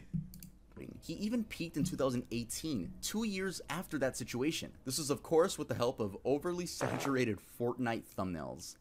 Yay! Fast forward to 2021, and skipping over his new team, which failed, Drumler uploaded a documentary about him, and he got dislikes for a little bit, but kept uploading. His views nowadays are nowhere near his peak, and it's just sad, really. Seeing when YouTubers ruin their careers, but don't have anywhere else to go because they make their money on the internet. I mean, they could go work at their local Food for Less, but I think at that point, of being a YouTuber, your ego's really high, so you just don't want to do that. And there's a chance you could get recognized, which is always going to be awkward. We're literally watching these people die inside. But yeah.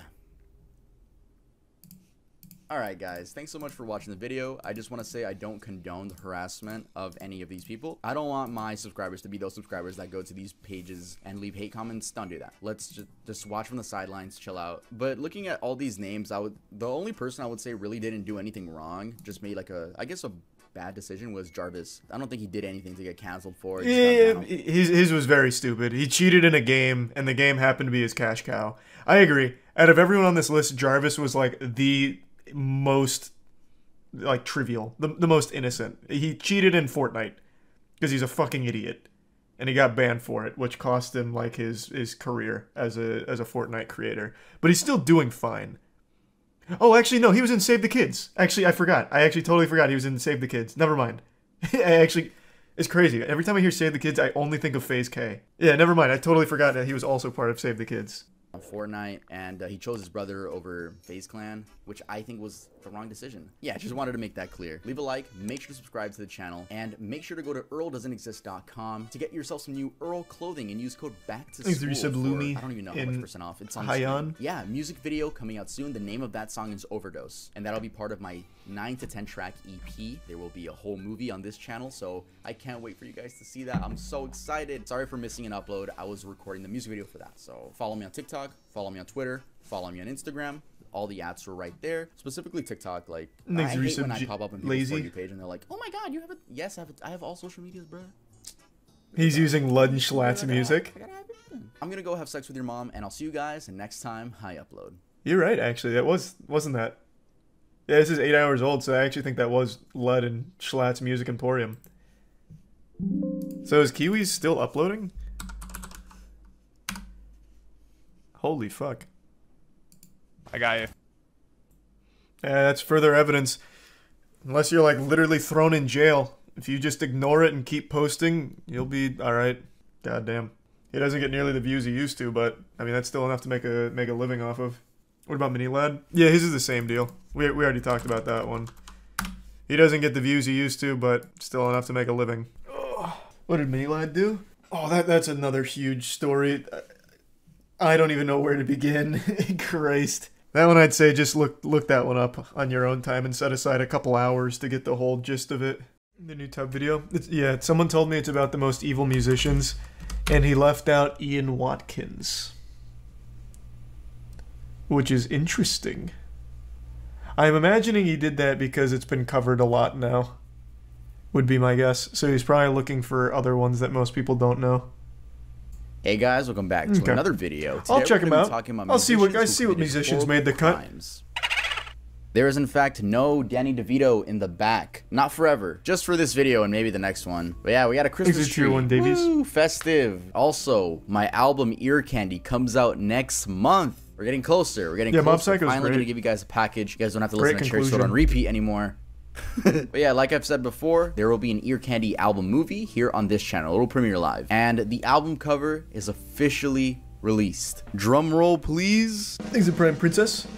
The album cover is actually on my Instagram. I'm not going to show it in this video. We're almost at 100,000 on Instagram. So that would be amazing if you guys could go follow it. And also in news of the channel, we actually hit 100 million views. Thanks to Tier 1 Looter. Give it up for us, man. We did that. 100 million views in total on this channel. Thank you guys so much. That's a lot of people looking at me, judging me behind the screen. I know you judged me behind the screen. Do you guys remember my hard drive video that I released like I think 2 or 3 weeks ago? Well, I got limited ads. Boom. I'm not gonna make a big deal out of that, but I will say a big thank you to today's sponsor. A lot of my videos just get straight limited ads. Do I check the NORAD Santa tracker? For companies that want to sponsor the channel. And today's sponsor is Casetify. Casetify is the world's most popular tech accessory brand, known for their protective phone cases made from 65% recycled materials. It's about evil musicians, so it's going to be their crimes, not their shitty music. Your individual style. Well, I don't even know if all the music is shitty. I think I saw Johnny types that offer high levels of protection, style, and sleek yourself however you want to. Didn't we watch this? No, he just posted this. That you can attach to your phone. I just made a video on the most evil musician. I genuinely love this brand, and it actually has saved my phone a couple times. Make sure to go to casetify.com/tub today to get 15% off your order. Thanks again to Casetify for sponsoring this video. Alright, now let's get started with the video. Sid Vicious. John Simon Ritchie, better known by his stage name Sid Vicious, was an English musician, best known as the bassist for punk rock band Sex Pistols. Despite dying in 1979 at age 21, he remains an icon to some of the punk subculture. To say John had a troubled childhood would be an understatement. He was raised by a single mother who sold marijuana to get by. She later remarried and John now had a stepdad, but sadly, that man passed away 6 months later due to kidney failure. By the time John was 15, his mother's life was consumed by a heroin and opiate addiction, causing him to feel lonelier than ever. While attending Kingsway College of Further Education, which was a school for students with difficulties, John admitted to a counselor that he had thoughts of and that he would torture and kill cats in his free time. That same year, Ritchie met fellow Kingsway student John Ladon, who introduced him to his friends John Gray and John Wardle. All four, who became known locally as the Four Johns, quit school and began squatting in various dismal locations. 3 of the 4 Johns would then take nicknames. Liddon gave Ritchie the nickname Sid Vicious after Ritchie was bitten by Liddon's hamster, Sid. 2 years later in 1975, Glenn Matlock and Paul Cook joined the band, now rebranded to Sex Pistols. Though Ritchie still wasn't a part of the band, band. It wasn't until 1977 that tensions started rising between member Matlock and their manager Malcolm McLaren, which led to Matlock being kicked from their band for, quote, liking the Beatles. The work environment was pretty toxic, with Matlock revealing that their manager purposely made them pick fights with each other because he thought generating chaos between the band was a creative mechanism. Sid and his then girlfriend, Nancy Spungen, hosted a party in their hotel room, during which Vicious took approximately 30 Tuinal tablets, and while many people came and went, he was comatose for the rest of the night. At about 11 a.m. the next morning, hotel staff found Spungen dead on the bathroom floor, with a knife wound in her abdomen. Vicious was found wandering the hallway. He first claimed to have killed her, then said he remembered nothing. Two people who had been at the party stated that Nancy was alive at 5 a.m. The murder weapon was identified as a Jaguar K11 hunting knife, which Nancy had purchased for Sid a few days earlier. Vicious was arrested and charged with second-degree murder. He told police that he and Nancy had argued that night, but gave conflicting versions of what happened next, saying, "I stabbed her, but I never meant to kill her," then saying that he didn't remember anything. Then after that, saying that Spungen had fallen onto the knife. Later, yeah, this kind of shit happened. Like, he mentioned the torturing and killing cats. That's where it always starts for a murderer, or I guess like a full-blown like psychopath fucking maniac. That is like the #1 sign that someone will end up doing that to a real person. Torturing, killing animals. That is just the most common thread. I think the second that gets mentioned, they need to take that very seriously and monitor the person. There needs to be some very serious repercussions for that shit. That is just like the most cited correlation ever. Like an early sign of someone who will likely be a murderer. Makes no sense why it's still not taken super seriously. A lack of respect for life. I think it's still just that notion that, oh, it's just an animal. That's a huge distinction. He's just doing it to cats right now. He'll never graduate and do that to people, surely. But I mean, there's tons and tons and tons of killers. All, and very many of them, have no problem being open that it started when they were kids with torturing and killing animals. I just don't know like how much more evidence they need of that being a telltale sign. The situation was a bit hard to get out of because Richie admitted to stabbing her. His manager, his mother, and his label were able to get a top-tier lawyer which arranged for Richie to be released on a $50,000 bail, with conditions that he wouldn't leave New York and that he'd sign in daily at the 3rd Homicide Unit offices. All legal costs were covered by Virgin Records. Just 2 months later, Richie found himself in another case when he was flirting with Todd Smith's girlfriend. No, not that Todd Smith, but he was flirting with a man's girlfriend, and when Smith told him to back off, well, Richie broke a beer bottle and jammed it into his face, leading to Smith getting 5 stitches and Richie being arrested and charged with assault. In January 1979, Richie would be released on a $10,000 bail. In the morning of February 1st, 1979, after completing his detoxification program, Richie was released from Rikers Island Jail. When he arrived in Manhattan, he met his friend Peter Gravel. Vicious asked Gravel to find him some heroin, and Gravel brought $200 worth of the drug to the apartment. Gravel said that they sat around doing drugs and he left at 3 a.m. when the hard drug use began. He noted that Vicious was already nodding off, but he also said that Robinson, which was another friend of theirs, gave Vicious 4 Quaaludes to help him sleep. Vicious died that night of a drug overdose. Deborah Spungen, who was Nancy's mother, claimed that Vicious wrote a letter to her when he was hospitalized saying, "We always knew that we would go to the same place when we died. We so much wanted to die together in each other's arms. I cry every time I think about that. I promised my baby I would kill myself if anything ever happened to her, and she promised me the same. This is my final commitment to my love." No one's ever gonna know if Richie actually overdosed on purpose to meet Nancy again,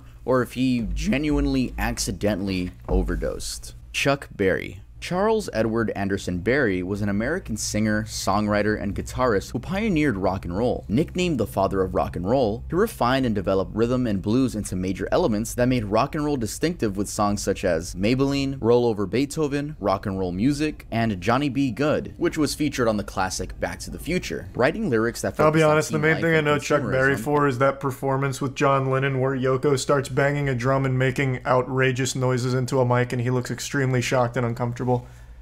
That's like the most I know about Chuck Berry and Yoko Ono. Well, Yoko Ono doesn't even know what the internet is.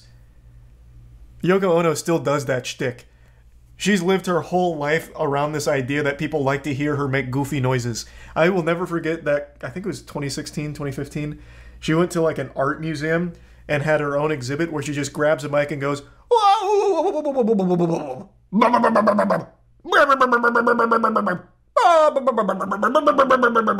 for like 5 minutes.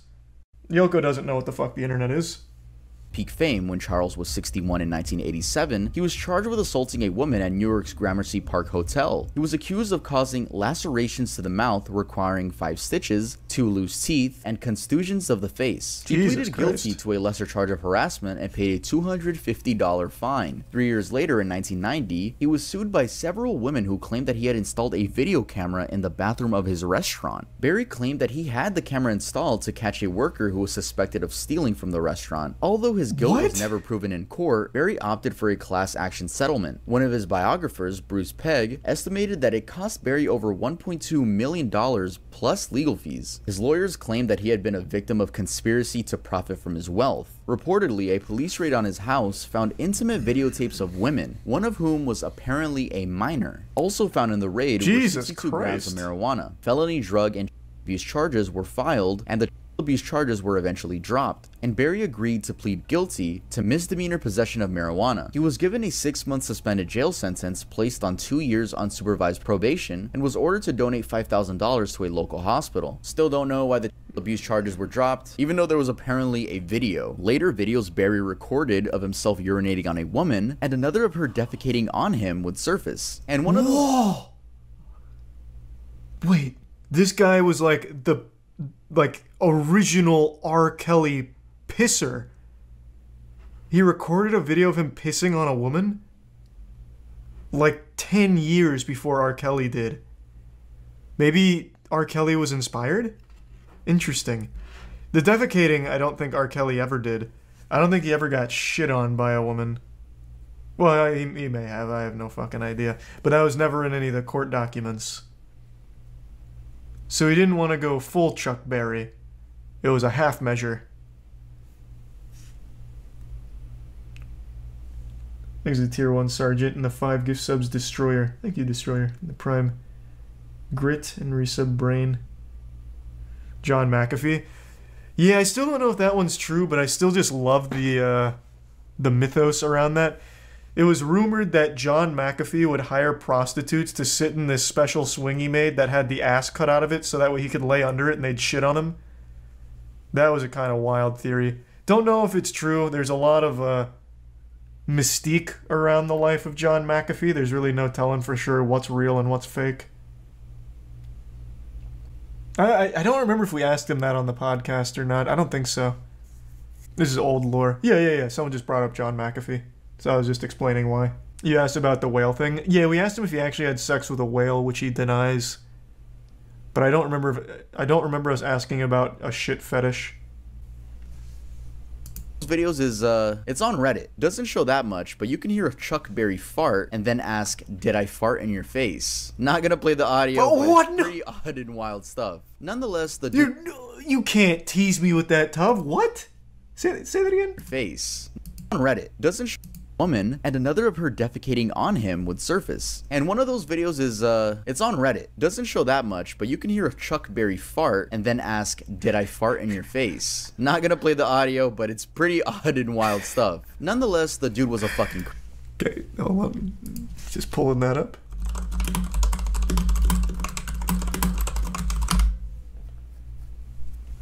This is called Classic Video Chuck Berry Farts on Prostitute. Okay, I don't know how crude the audio is, so I'm going to mute for a second and listen to this.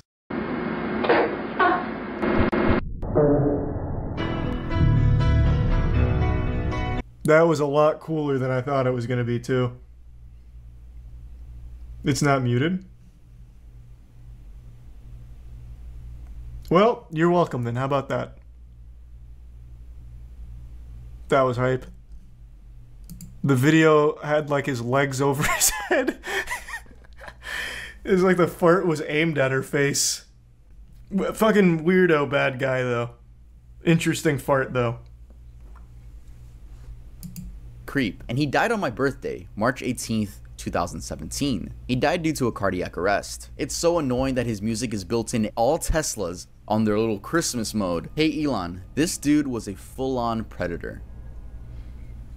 It does seem that way. Goldvik Ethan, aka Faust, is a Norwegian drummer known primarily for his work with the black metal band Emperor. In 1993, he was sentenced to 14 years in prison for, get this, murder. He's been out of prison since 2003, but according to Ethan, while walking home from a pub through the Olympic Park, a well-known gay cruising spot, a man named Andressen drunkenly approached him and solicited him for sex. Ethan agreed to go with him to the nearby woods, and there he stabbed Andressen 37 times. Ethan claimed that he felt no remorse at the time. Ihsan, his bandmate and Emperor, said that Ethan, quote, had been very fascinated by serial killers for a long time, and I guess he wanted to know what it's like to kill a person. The media has linked the murder to black metal and speculated that Ethan was motivated by Satanism, fascism, or homophobia. In a 1993 interview, he stated, "I am not a Satanist, but I praise the evil." In an interview for the book Lords of Chaos, he explained that he had been interested in Satanism, but there are other things as well. Basically, I don't give a shit. In a 2008 interview... Which one's the one that's, what is it, the Church of Satan?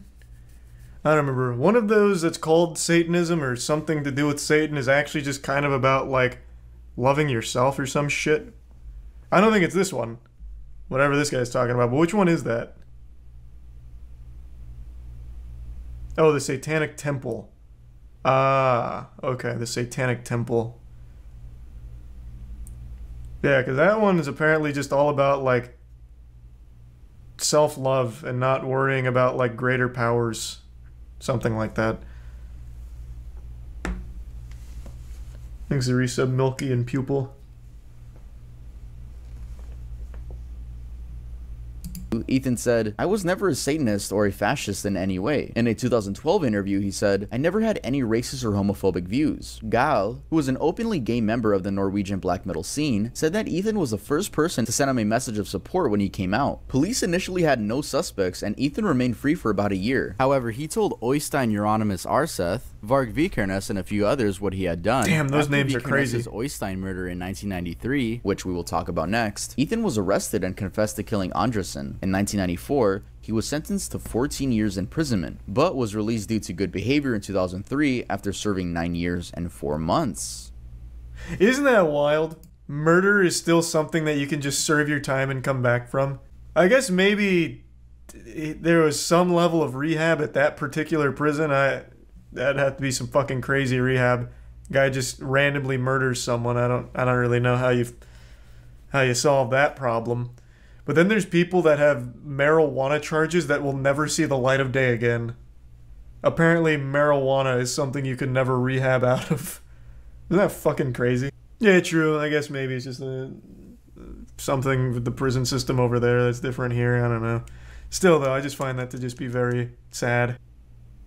Varg Vikernes. Now, the Mayhem Band is a topic you guys have requested a lot, but I honestly don't think I'm gonna make a dedicated video to them anytime soon. There are some great documentaries here on YouTube all about that. However, I will talk about Varg Vikernes, the 1993 to 1994 bass player for the band. On June 6, 1992, the Fantovstave Church, dating from the 12th century and considered architecturally significant, was burned to the ground by arson. The cover of Burzum's EP, Ashes, is a photo of the destroyed church. By January 1993, arson attacks had occurred on at least 7 other major stave churches, including one on Christmas Eve of 1992. He was found guilty of several of these cases. At the time, media outlets reported that he was associated with some type of Satanism. In later interviews, Vikernes, man, that satanic panic was in full effect. Arsons said they weren't satanic, but instead revenge for the Christian desecration of Viking graves and temples. According to him, the arsons were on the anniversary of the Lindisfarne Viking raid. He claimed that all the burnings except for one were done by one person. In early 1993, problems came between him and Euronymous, which was the band's lead guitarist, which ended up in Euronymous' murder. It's been speculated that the murder was a result of a power struggle, or a financial dispute, or maybe even an attempt at outdoing the stabbing by Faust. On the night of the murder, Vikernes and Blackthorn drove from Bergen to Euronymous' apartment at Toyengata in Also. Blackthorn allegedly stood in the stairwell smoking, while Vikernes went to Euronymous' apartment on the 4th floor. Vikernes said he met Euronymous at the door. Jesus, this is so much to keep track of. Holy shit. When he stepped forward and confronted Euronymous panicked and kicked him in the chest. Vikernes claims Euronymous ran to the kitchen to fetch a knife. The two got into a struggle and Vikernes stabbed Euronymous to death.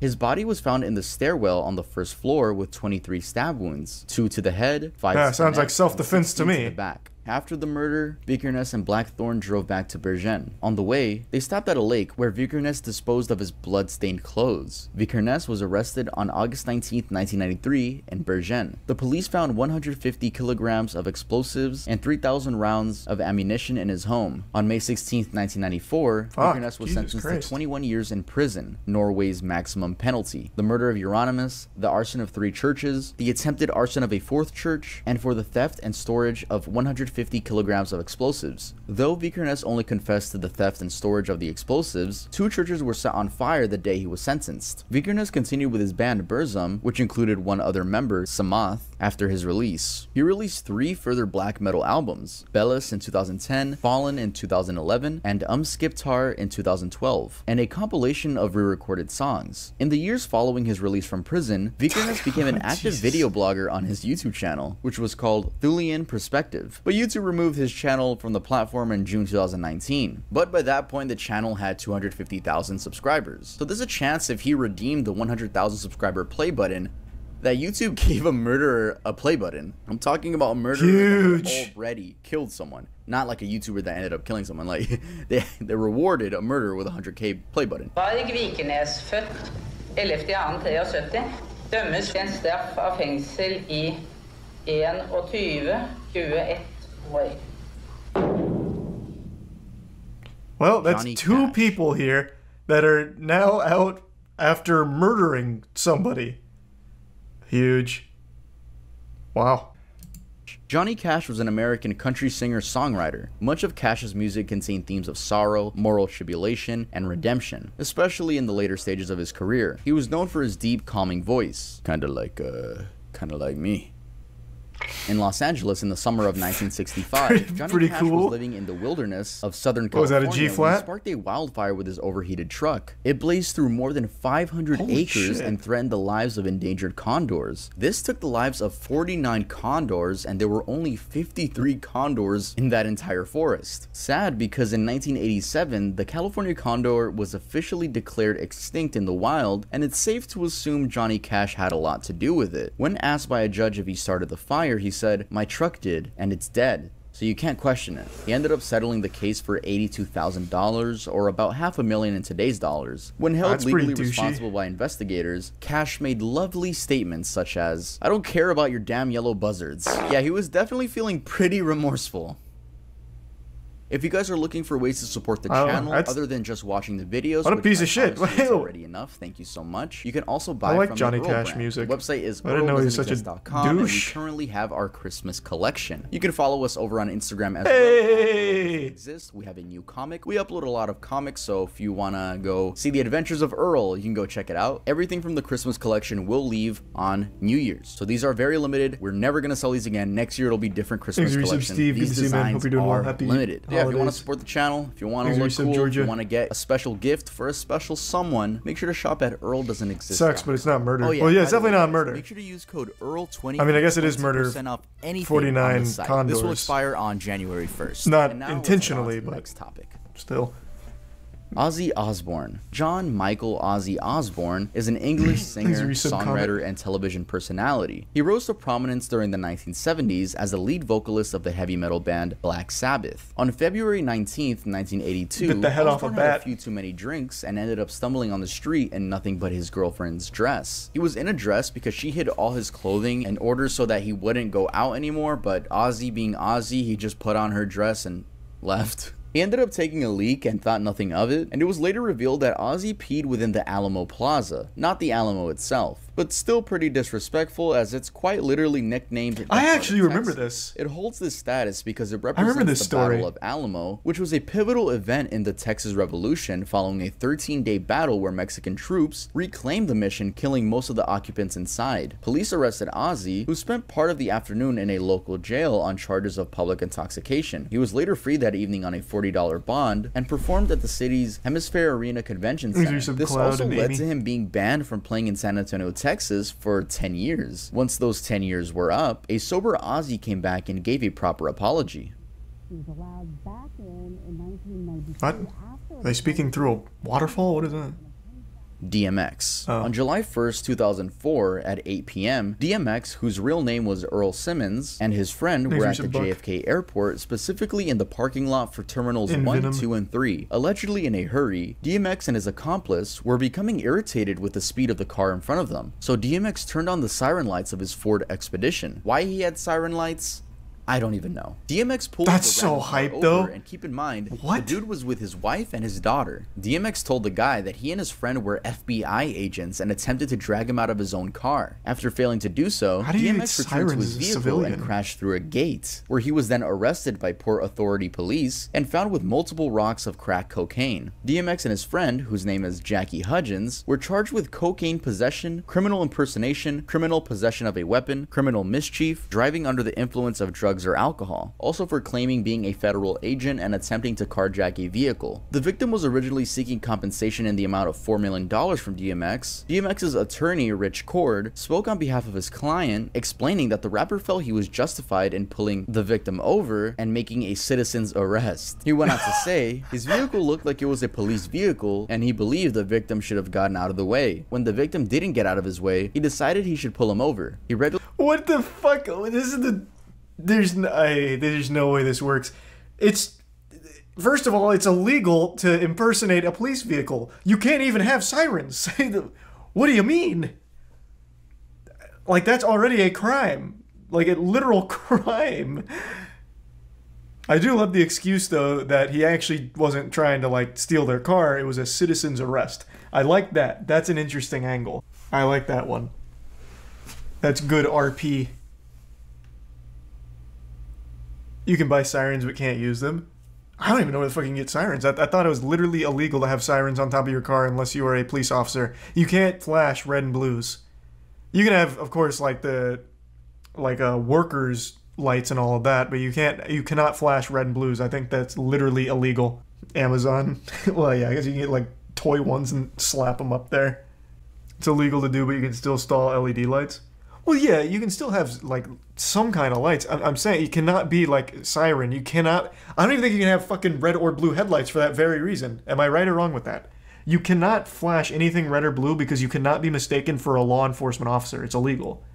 Fucking hype, though, that for some reason he had law enforcement sirens for his vehicle. That's cool, I guess. DMX was just above the law. He was the law. Parole. Here's a clip of DMX talking about it on The Breakfast Club in 2012. I was rushing for a flight. Right. And this dude in a raggedy ass Honda, he driving wild slow. Right. Now usually if I'm in a rush, you know what I'm saying, and I'm in that truck, I hit the lights and, you know, throw the siren or whatever, and they get out the way. Right. But he was just totally disrespecting my authority. Not that I really... What authority? But what if I really did have the authority? Right. So you threw the light on. Yeah, I threw the light on. So you just have sirens in your car? Well, that one, yeah. Yeah, that one, yeah. I think that made you feel like you had more authority than you actually had. What? Rick James. James Ambrose. What the fuck? It sounds like they actually just gave him a law enforcement unmarked vehicle. What the fuck you mean? I just threw on the sirens.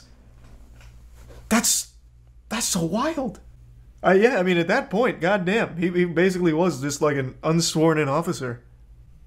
Johnson Jr. was an American singer, songwriter, musician, and record producer. Born and raised in Buffalo, New York, James began his musical career in his teenage years. I only know Rick James from Chappelle Show. US Navy Reserve to avoid being drafted into the Army. In 1964... Oh, I also know his iconic interview where he's like, cocaine's a hell of a drug.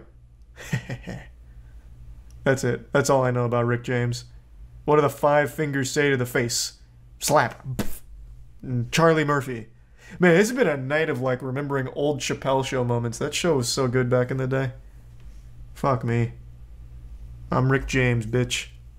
I know literally nothing about his music or him as a person, though.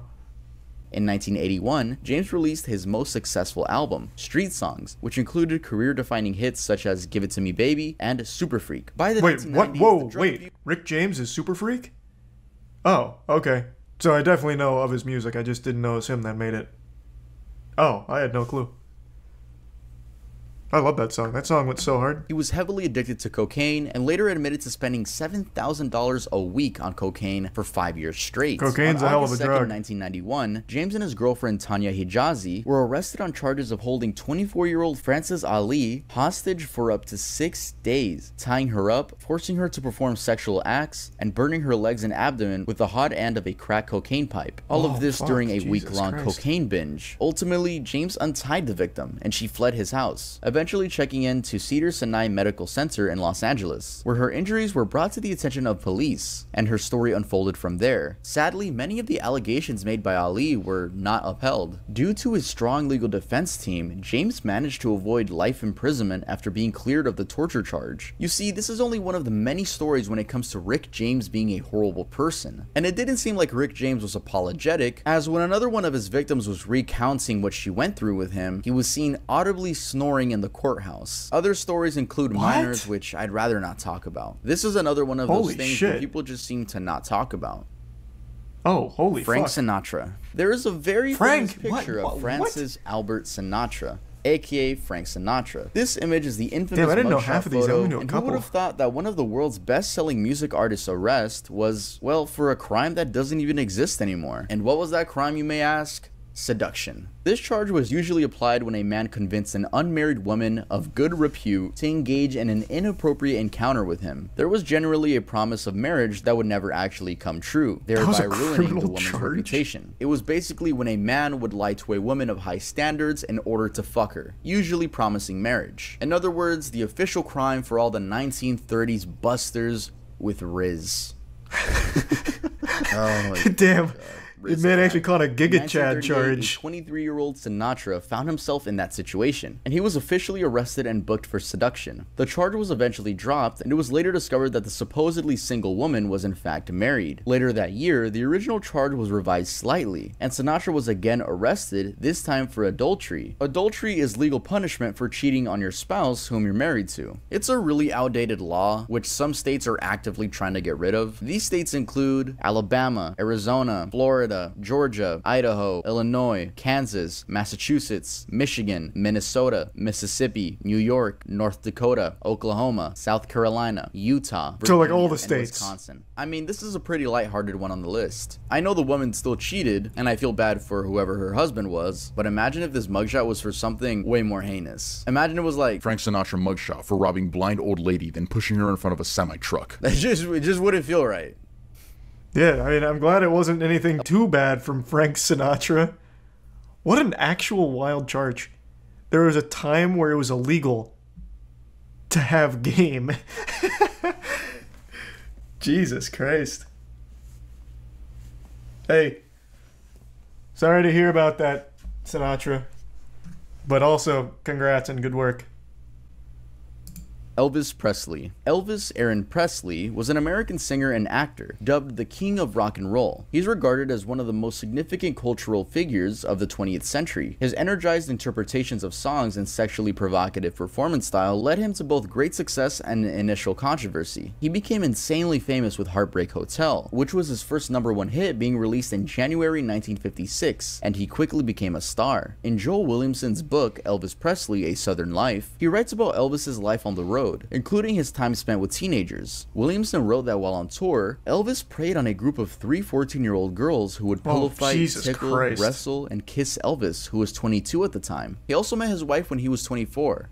She was 14. Though they got married when she was 21, they claimed they never had sex. This has been questioned by many people, even to the point where a book has been written about it. Multiple books, actually. Now, Elvis was never charged with anything regarding these relationships, but he should have been, and I'm sure we can all agree on that. I never heard that. Thank you guys so much for watching the video. If you liked it, make... Nice. Yeah, I didn't know most of those. I am surprised he didn't put in Ian Watkins. What he did is still worse than everything on the... His entire musical career, everything he did behind the scenes is the most heinous shit imaginable. But yeah, I think the reason he probably didn't bring that one on is because of just how dark that is. Like, there is murder on here with these two in the middle.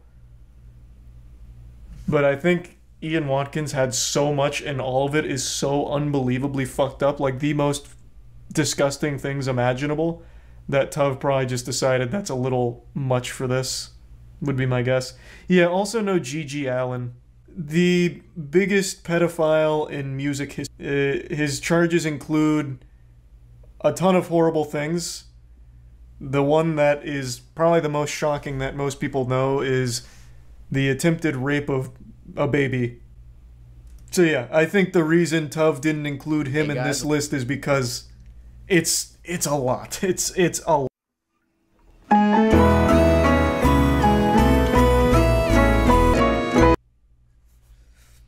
Former governor of Vermont, Howard Dean, literally ruined his career over the Dean Scream. Wow. We actually have an old head in here. The Dean Scream is what Chappelle, back in the early days, made an entire skit based off of. We're going to Oregon. We're going to Vermont. Ah! And then Chappelle made an entire skit out of it. His career ended on the spot. That is a classic. Which is so stupid. It's actually... I'm going to play it. I'm going to play the clip. What was his name again? Dean... I'll just do Dean Scream. It's crazy to think of this now because at this point, this guy would get 1 million Twitter followers overnight and become a TikTok sensation if he did this right now. But this ruined his entire political career. This one moment. This one goofy scream. You know something? Tell him, Dean. You know something? Fuck yeah, Howard! We will not give up. He sounds like the president from Independence Day when he gives his last speech. Arizona or New Mexico, Oklahoma, North Dakota, Delaware, Pennsylvania, Ohio, Michigan.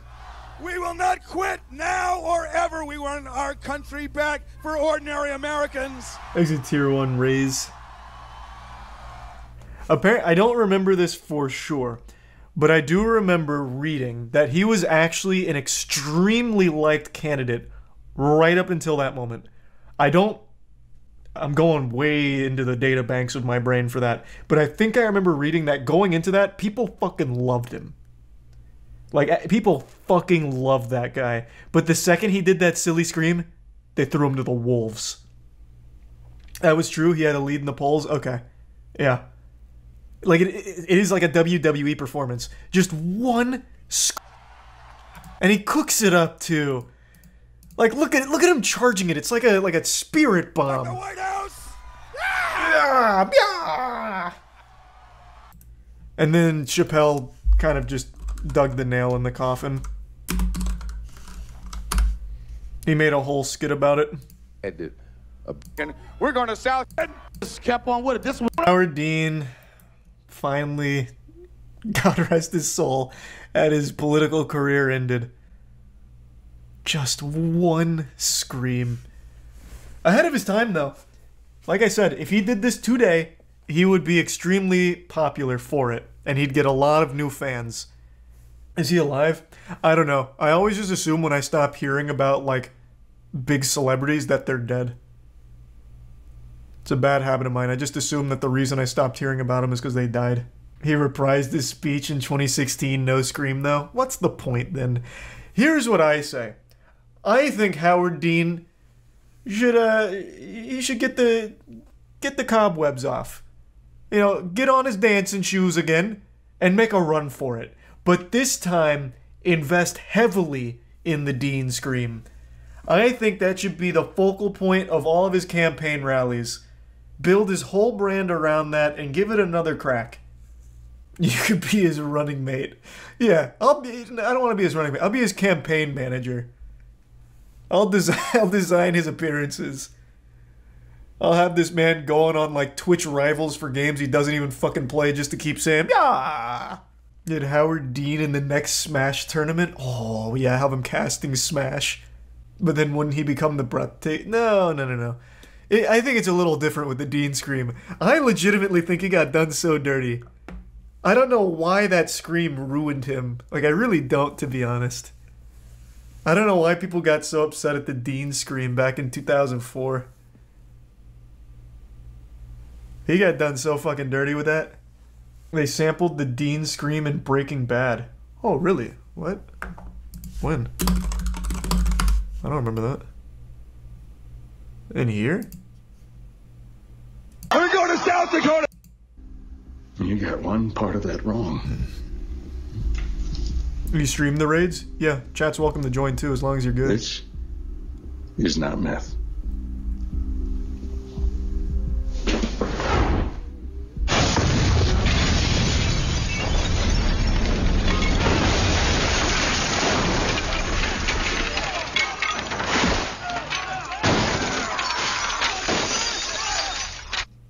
Was that actually in the show?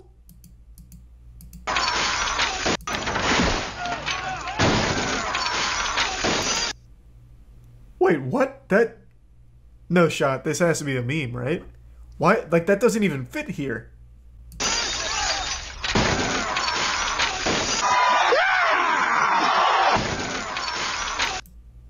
Nah, no shot. That's definitely just like a meme. Find another clip. Good idea.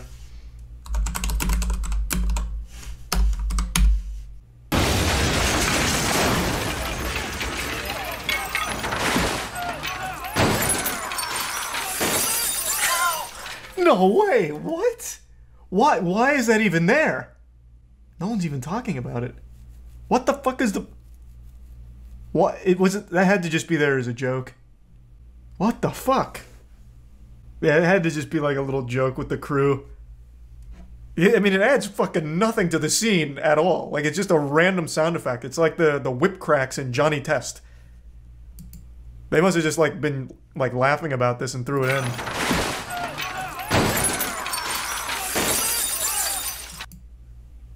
Alright, all power to him then. I wonder how many other times the Dean Scream has been slid into movies and shows. Have you seen the insurance scam? People who literally jump in front of moving cars and nearly die just to scam people? Well, that's as old as time, man. Yeah, that one, I've known about that for years and years and years. That is an ancient scam. The good old Saul Goodman. Yeah, but with like really awful actors.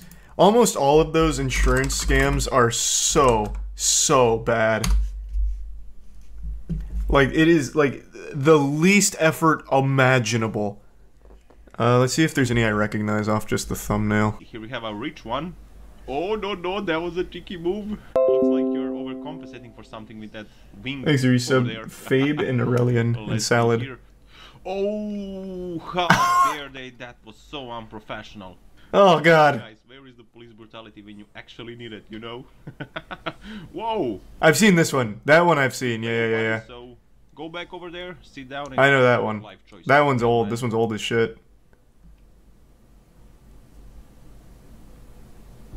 Alright, let's see here. Oh, hello.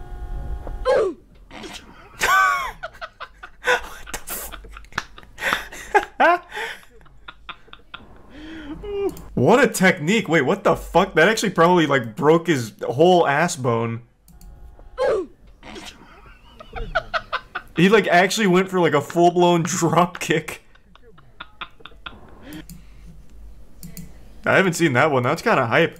He got kind of high too off that. Oh, hello. Like, that's not a bad vertical leap at all. Good shit. Yeah, I got the double leg drop kick. Do these type of scams actually work? I have to imagine at like a very small level, like 1 or 2 times it'll work. But 9 times out of 10, no. This is the Prime Chester. That's why you want a dash cam. Yeah, dash cams are super important. But even if you don't have a dash cam, there's just cameras everywhere now. So like you'll have a camera at pretty much every intersection or pretty much everywhere in general. Even though like nearby buildings will have cameras that you can just use during one of these cases. There's a Prime Chris. So it probably doesn't work often. How do you get the footage? Well, since it becomes an insurance issue, your insurance probably subpoenas the businesses for the footage. You won't get the footage? I mean, what do you mean? This right here is clearly not from this guy's dash cam. Like, there's plenty of examples, like, nearby locations, like, since it's an insurance thing, they probably aren't going to just let it go. Thanks to 5 gift subs, Lethargic. Appreciate it, Lethargic. And the resub Valo and Dame. there's some brake checking going on here. And that is why you always have to have a dash cam, just in case you come across some of these dingleberries doing these stupid stunts. But anyways, let's see how this one will end. Come on now. I prefer the like on foot ones better. Is always the answer. Wise words, Jeremy Clarkson. Wise words. Whoa, whoa, whoa. Wee. Wee. Oh fuck! Oh god. This guy is a train wreck. Jesus Christ! Yeah, this guy's like a zombie. Unfortunately, so. Yeah, not too proud of this guy. Not cool haircut though. God damn. What is that? It's like a chocolate smudge on bath salts, probably. He's on that K2. Alright, let's see what's going on here. I think they're sub, or they give sub twin. Whoa, whoa, whoa, whoa! Break, break, break! Don't let him win. Don't let him win. Yes. Take the L and do a walk of shame. And why are you running? Why are you running? But yeah, it's very common.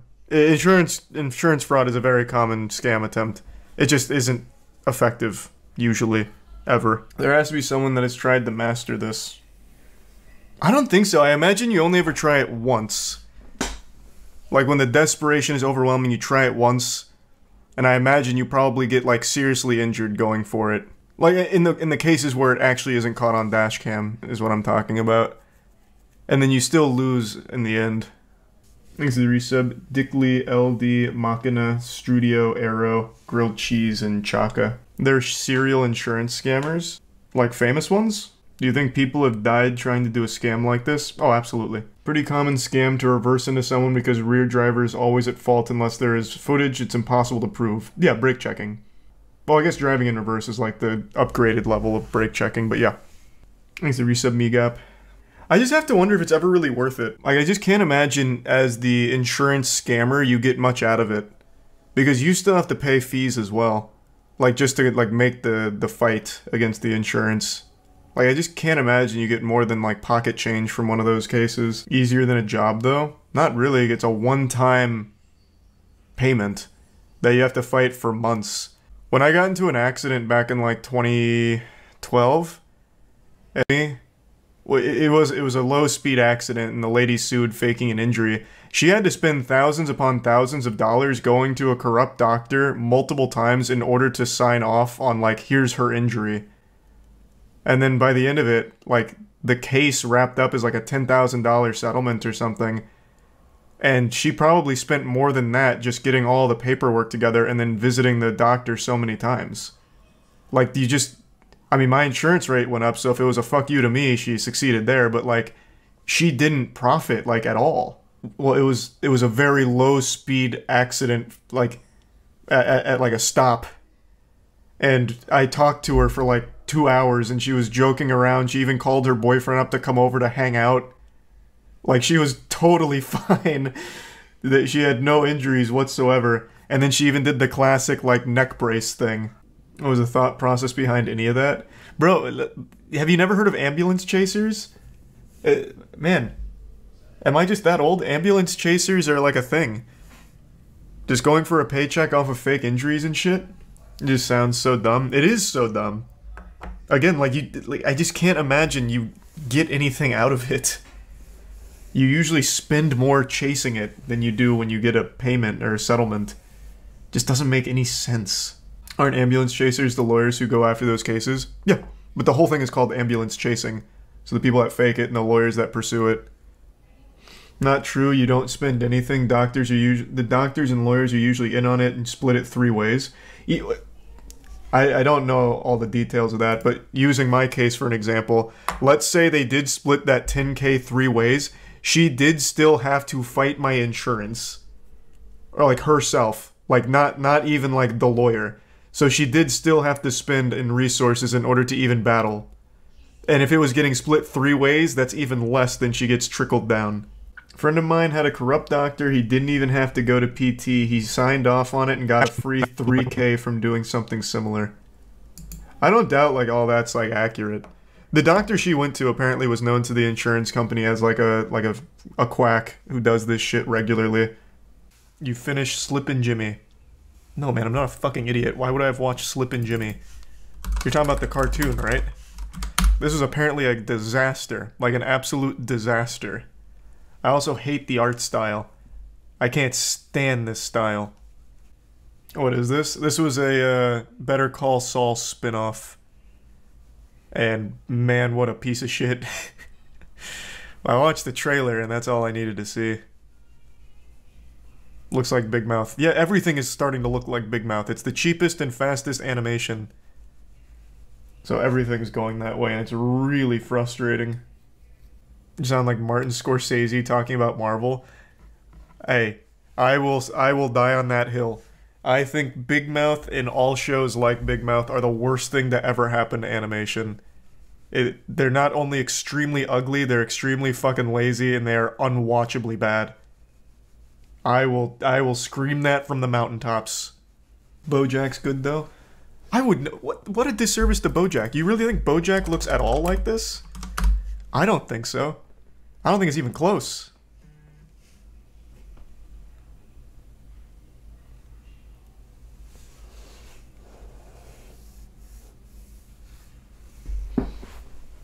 BoJack looks terrible. Okay, you can talk about like the prettiness of its art style, that's fine, but to compare it to like the Big Mouth style, I think is very dishonest. For BoJack in particular, I think the griminess of its art style like helps complement the tone of the show, but that's just me. You can find it ugly all you want, that's totally a fine, fair critique, but to compare it to like Big Mouth style, I think is just wrong. Who is Slippin' Jimmy even for? That's what I said when we first watched this. Like, it's not like kids are super into Breaking Bad and Better Call Saul, so I don't think it's going to be geared at kids, but it also has a very childlike tone to it. Like, it's not like an adult animation, it's very childish. So, like, I don't know who the audience was. Looks like it aired on Quibi. Any reference to Quibi gets at least a little bit of a nod from me. Shit's a deep cut. The fuck is Quibi? It's so beautiful seeing no one remember Quibi. This only existed... We watched the whole video on it, but I think this only existed for like a year. If that. And it got like billions of dollars pumped into it, and they had so many big celebrity names attached to it. It was basically supposed to be a platform where it had like shorter form content from celebrities, but with a production value of like a full movie. So they had one thing on Quibi with, was it Chris Hemsworth? It's because of COVID that it flopped. Oh, that's some cope. Were you one of the shareholders or something?